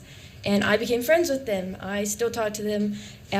We talk when I see them in the hallway, or they come watch me play basketball, and it's just a connection. And I became more aware of oh, I'm going to clean up my trash, and I'm going to tell my friends to clean up the trash because I don't want my friends to have to go out of their way to clean up the trash that we could easily just throw in the trash can. So that was just... Yeah, my friends, the custodians. So that's just been a big part for me. And also, the fans and, learning, our cheerleaders and our fans weren't getting along. We weren't respecting them. We weren't encouraging them. And so Ms. Joy brought it to our attention, and there's 150 of us in leadership class, and the next game I became more aware of, oh, we should really, encourage our cheerleaders to, they're, in front of all of us performing, that's a big deal. And as one of the students said, we changed it. The cheerleaders felt more encouraged. Our football games were more fun because of, there's just a positive, atmosphere because of it. So that's been really important for me. Marie, I'm going to jump in just to give a little context. I'm sure you figured out part of what we do in this class is bring real life problems to the class. And we use a Socratic discussion technique to problem solve and check different perspectives. And then it's up to them to solve them. We know teenagers, they're wired to do the opposite of what adults say, right? That's by design. It's to prepare them to fly the coop, right? So we know as school leaders that our students, not only is it good for them to lead, but it's actually better for our community when they lead to solve the problems from within. So. Hi, I'm Allie, and I'm a junior at CSD, and I've been taking leadership seminar for 3 years as well.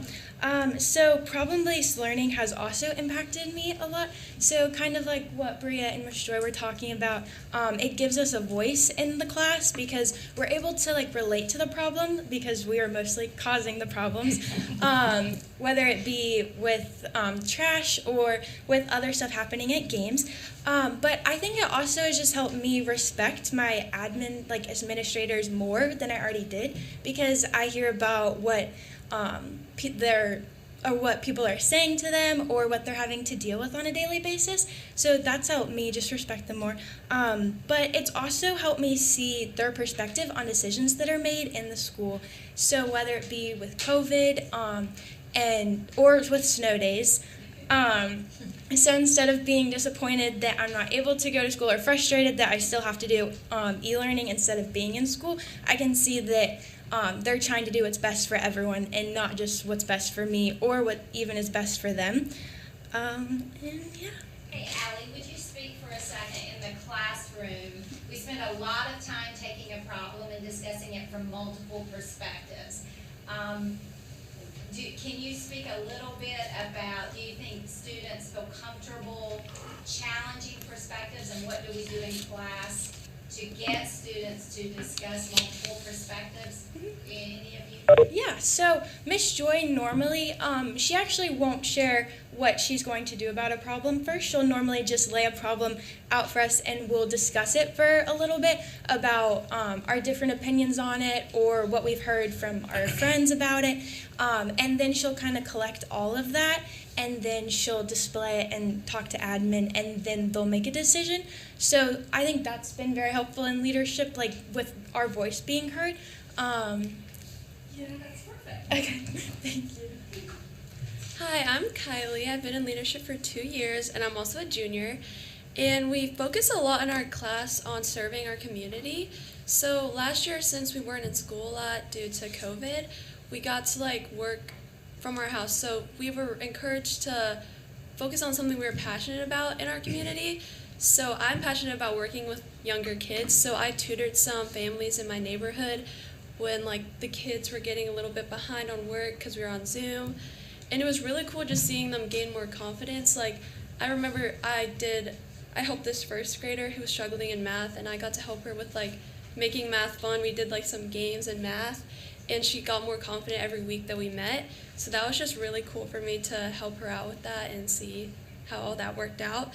And this year we also dedicate a lot of time in helping around our school and community. We dedicate days where we sign up for stuff, whether that be wiping down tables around school, picking up trash around school.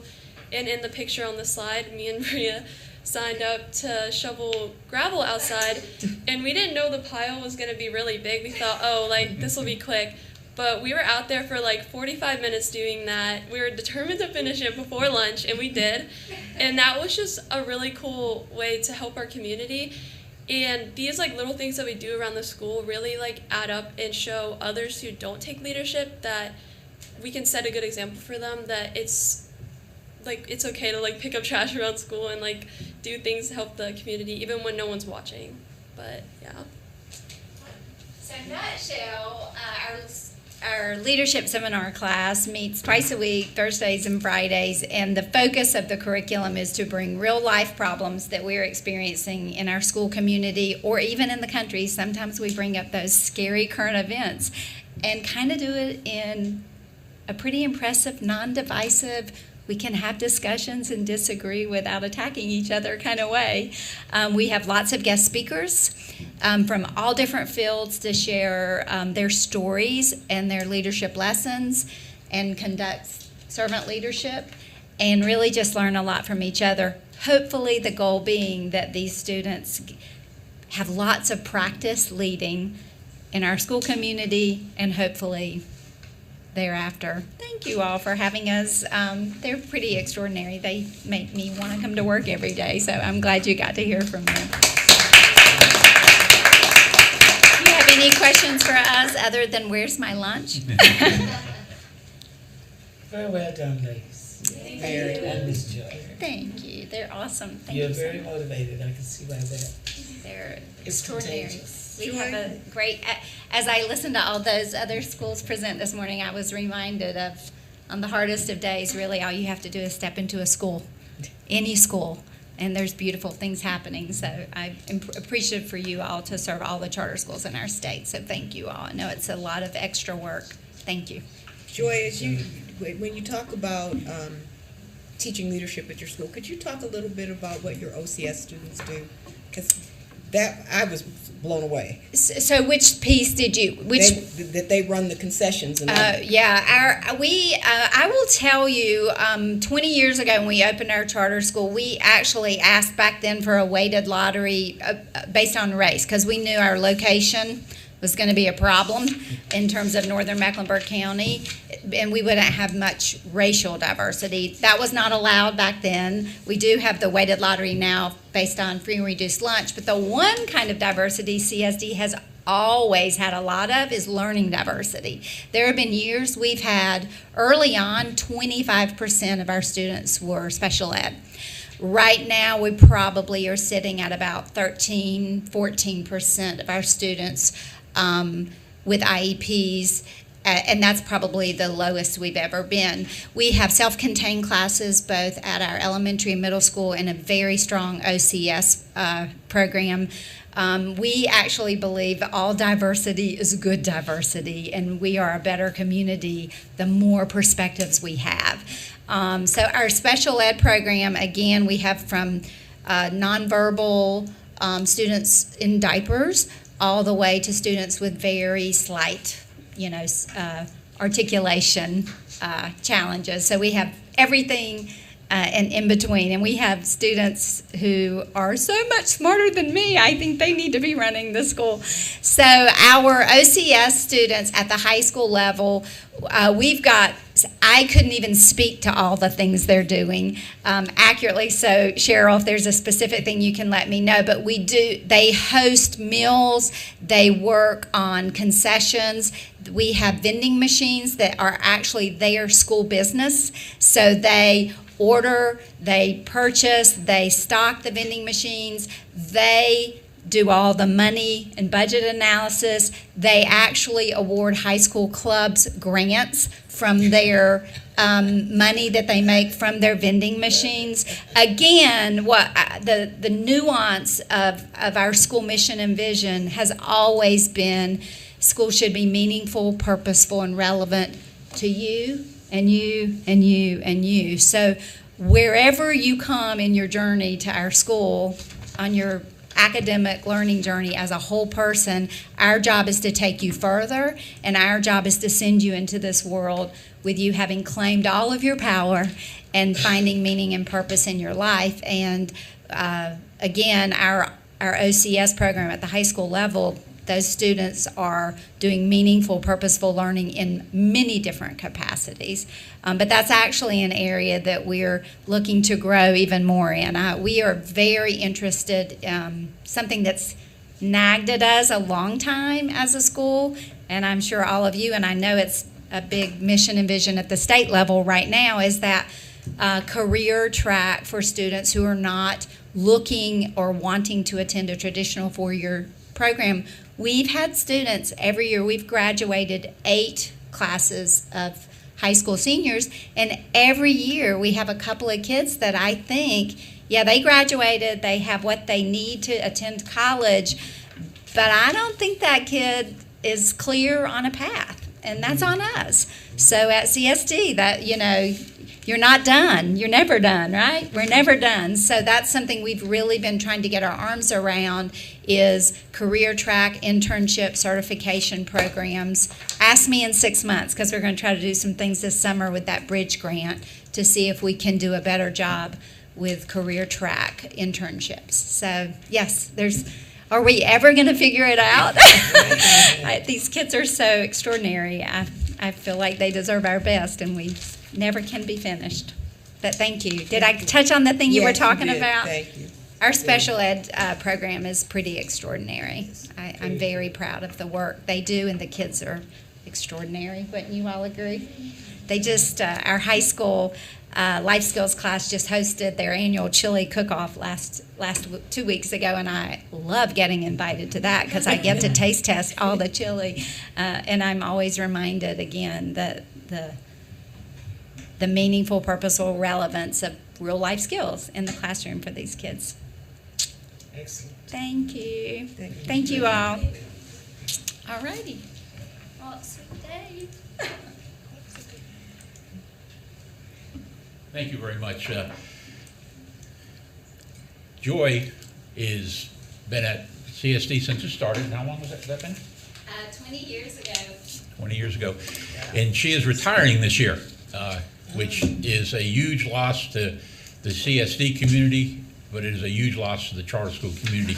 I had the ability or great honor to meet Joy when I was at Lincoln Charter School, and we tried to do some collaboration.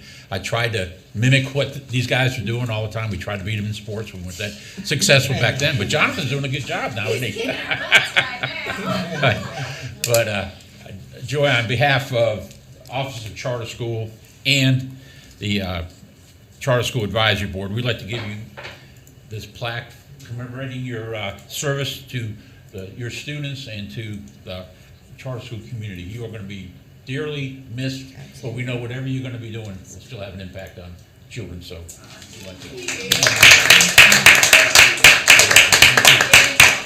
And we'd like to have your picture taken up there with the board and all the girls, okay? The last picture I took up there was getting our charter. I aged only 20 years. Thank you all so much. I'm honored.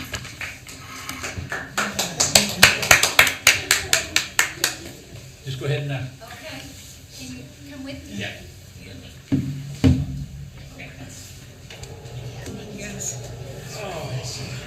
No, right?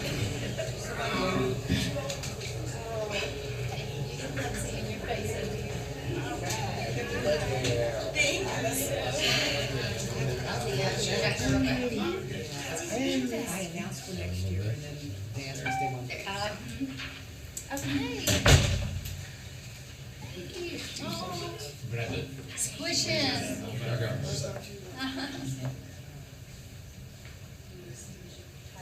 Okay, 1, 2, 3. Will you give me a copy? Yes. Thank you all for having us. That was an unexpected surprise. Yes, we will, or we can actually, since y'all are running late, we don't mind taking it with us. No. We'd like for you to just join in and You're so sweet. talk to us. Yes. And before we close real quick, I have had the pleasure of attending Fresh Take the last couple of years, which is a great conference they put on. And I told Dave coming back this last, it was in February, I said, we've got to have them come because the students are always so impressive. And I actually I went to a workshop that was actually put on by a high school student, and she did a presentation on like representation in the media, and she seemed like a college professor. She also told me that she was teaching her history for Black History Month. She was actually teaching the class for like the whole month. She was there with her teacher. The 10th grader. Yeah, I mean, I learned vocabulary. I didn't know. She did send us home with like a vocab sheet, which I was thankful for. So I was just and every time I come and all the students I meet at your campus, you can just tell that they really take pride, that they are doing these great leadership things. Even in the classrooms, you can just see the work displayed, and you know that it's a special place. And so, thanks for coming. One of her older brothers got accepted into the residential program at the School of Science and Math, but stayed at CSD because he told me he was worried that he would compromise his additional literacy in the arts if he went. And he is about to graduate from Yale this year. Yes, we are incredibly blessed with his program. So thank you all, and thank you for letting us stay for lunch. Yeah, Mary, thank you. We have one more recognition we'd like to make. Everyone knows that Lynn Kroger is leaving North Carolina for another opportunity. And Lynn, we weren't quite sure when was going to be your last CSAB meeting, so we wanted to do it while everybody was here. But again, the impact that you've had on the charter school community has just been amazing. I know you have a co-op of or collaboration group of other CFO leaders. I know that when I have a question about local funding, I call you. Should they be doing this? When I was at Lincoln Charter School, we came to visit quite often, so you give your advice. You're always open and willing to share everything you know to anybody, whether it's a first-year charter school or one of your colleagues. And that is again, going to be sorely missed. I know UA is going to miss you. I know John Marshall is going to miss you. Office of Charter School is going to miss you, and so is CSAB's going to miss her. and CSAB is too. I've known you for a long time, but I have really got to know you very well while you're serving on CSAB, and just your servant attitude is just unmatched. So we have a plaque for you also. We'd like to present to you for all your hard work. Which doesn't mean in the this has charter to be school your last community. meeting.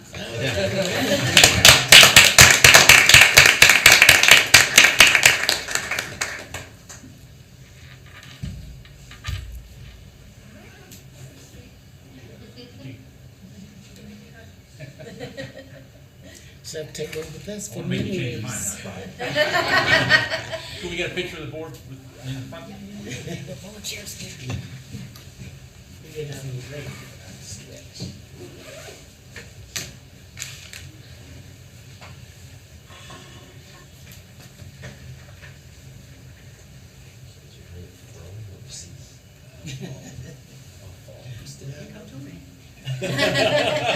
Can you see it? Wow. Some black behind it. Okay, 1, 2, 3. Great, thank you. You know right away. Yeah. So are we ready for a motion? Do you have any updates or anything, Dave? Director's report. That's right. You're good? Yeah. All right. Motion to adjourn?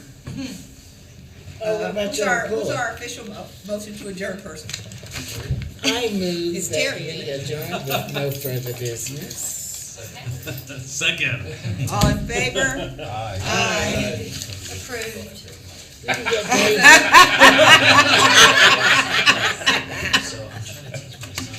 You're paying attention, Shirley. What about Dave's report? I'll mail it to you.